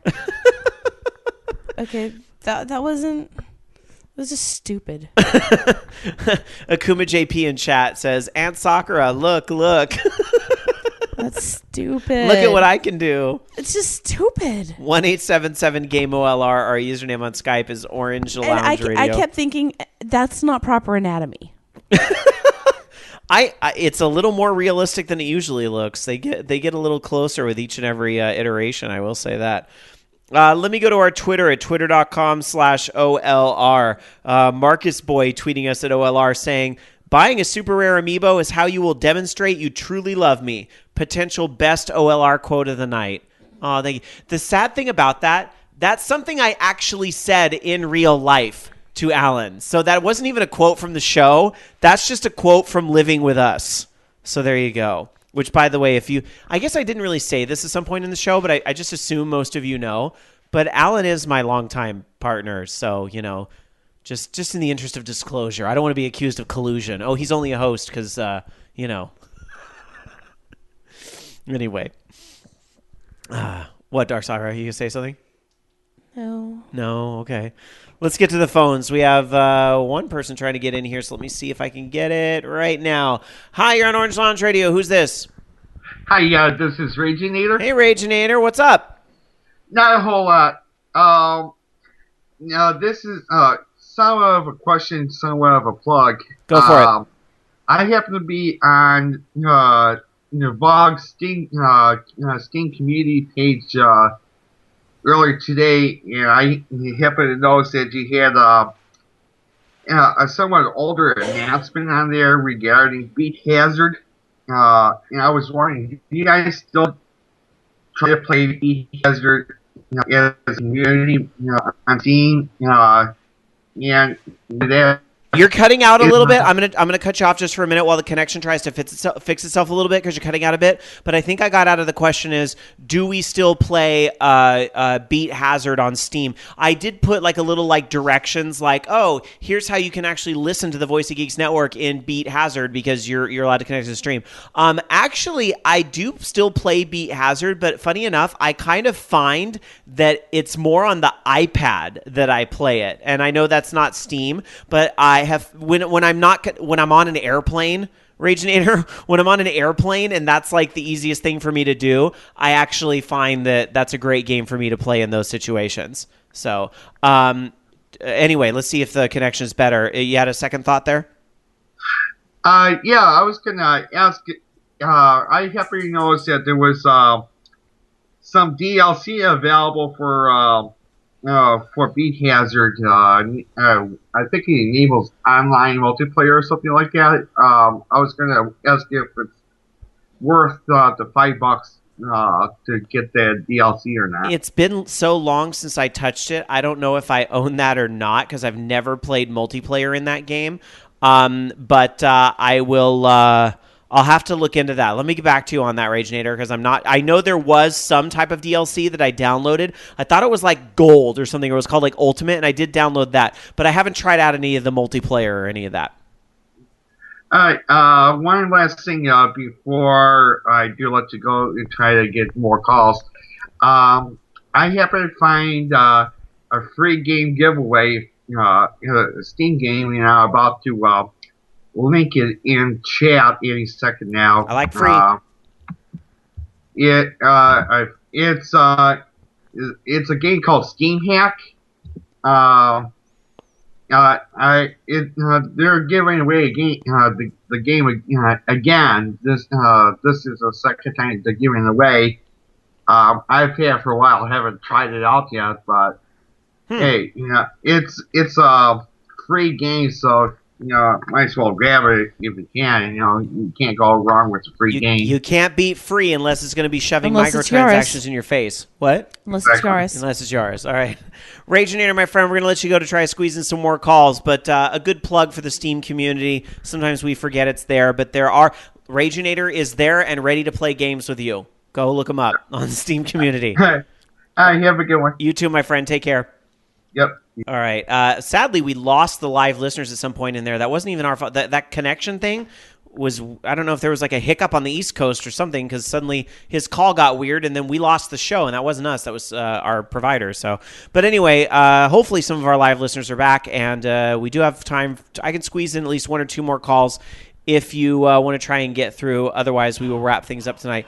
But I did want to say, I'll look at Twitter here, see if we got any other tweets. I did want to say, Alan, you did a fantastic job tonight filling in as a host, prepping your stories and all that good stuff. So thank you very much. And I'm not just saying that. I really mean it. So good job. Thank you.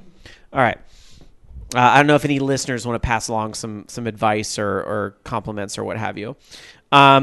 I will point out that 13X Forever or 13 Cross Forever also passed along the Steam Spy website saying a service that shows quite accurate stats on Steam games might be very helpful for indies.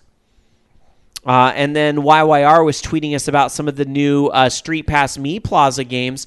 I think feeling that some of them were kind of overlooked, that we didn't really notice them out of the press conferences. I did notice them, though.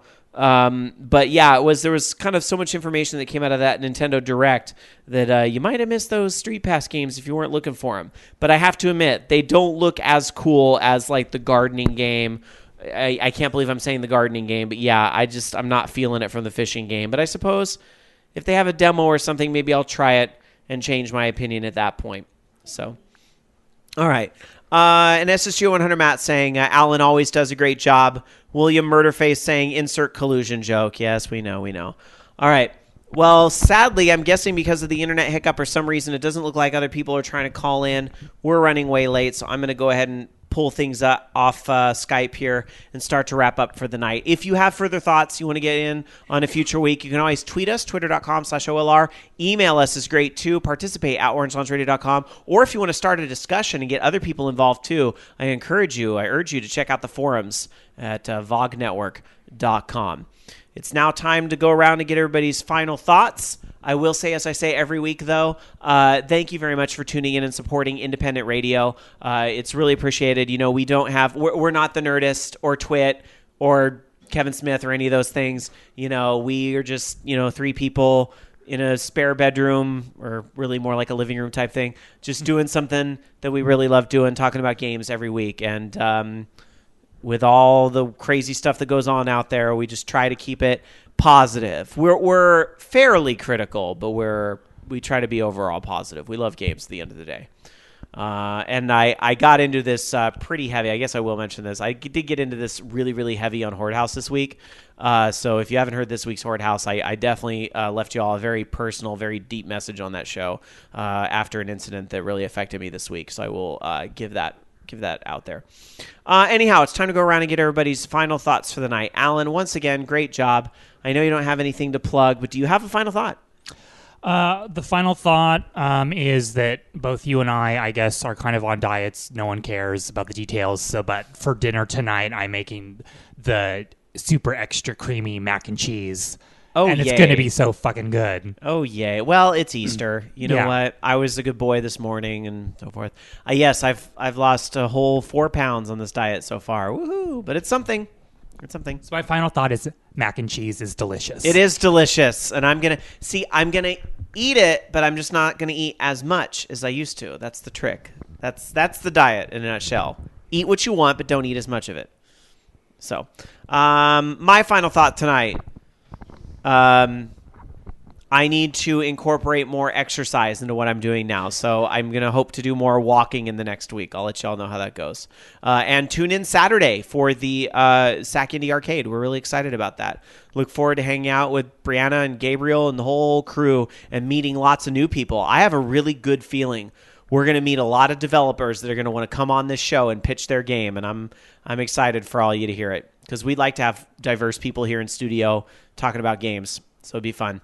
Dark Soccer, last but not least, your final thought tonight. I really want a burrito, but it's not kosher for Passover. Aw. Is tomorrow still Passover? How long is Passover? 7 days, yo. Oh, my gosh. We need to Passover. Why do you think I always get pissed off that my birthday's during Passover? Ugh. Not this year. So you are having a cake. I'm having pizza. Orgasmica. I know. You're still coming, right? I don't see why not. Yeah, I'm free that Saturday, so. Okay.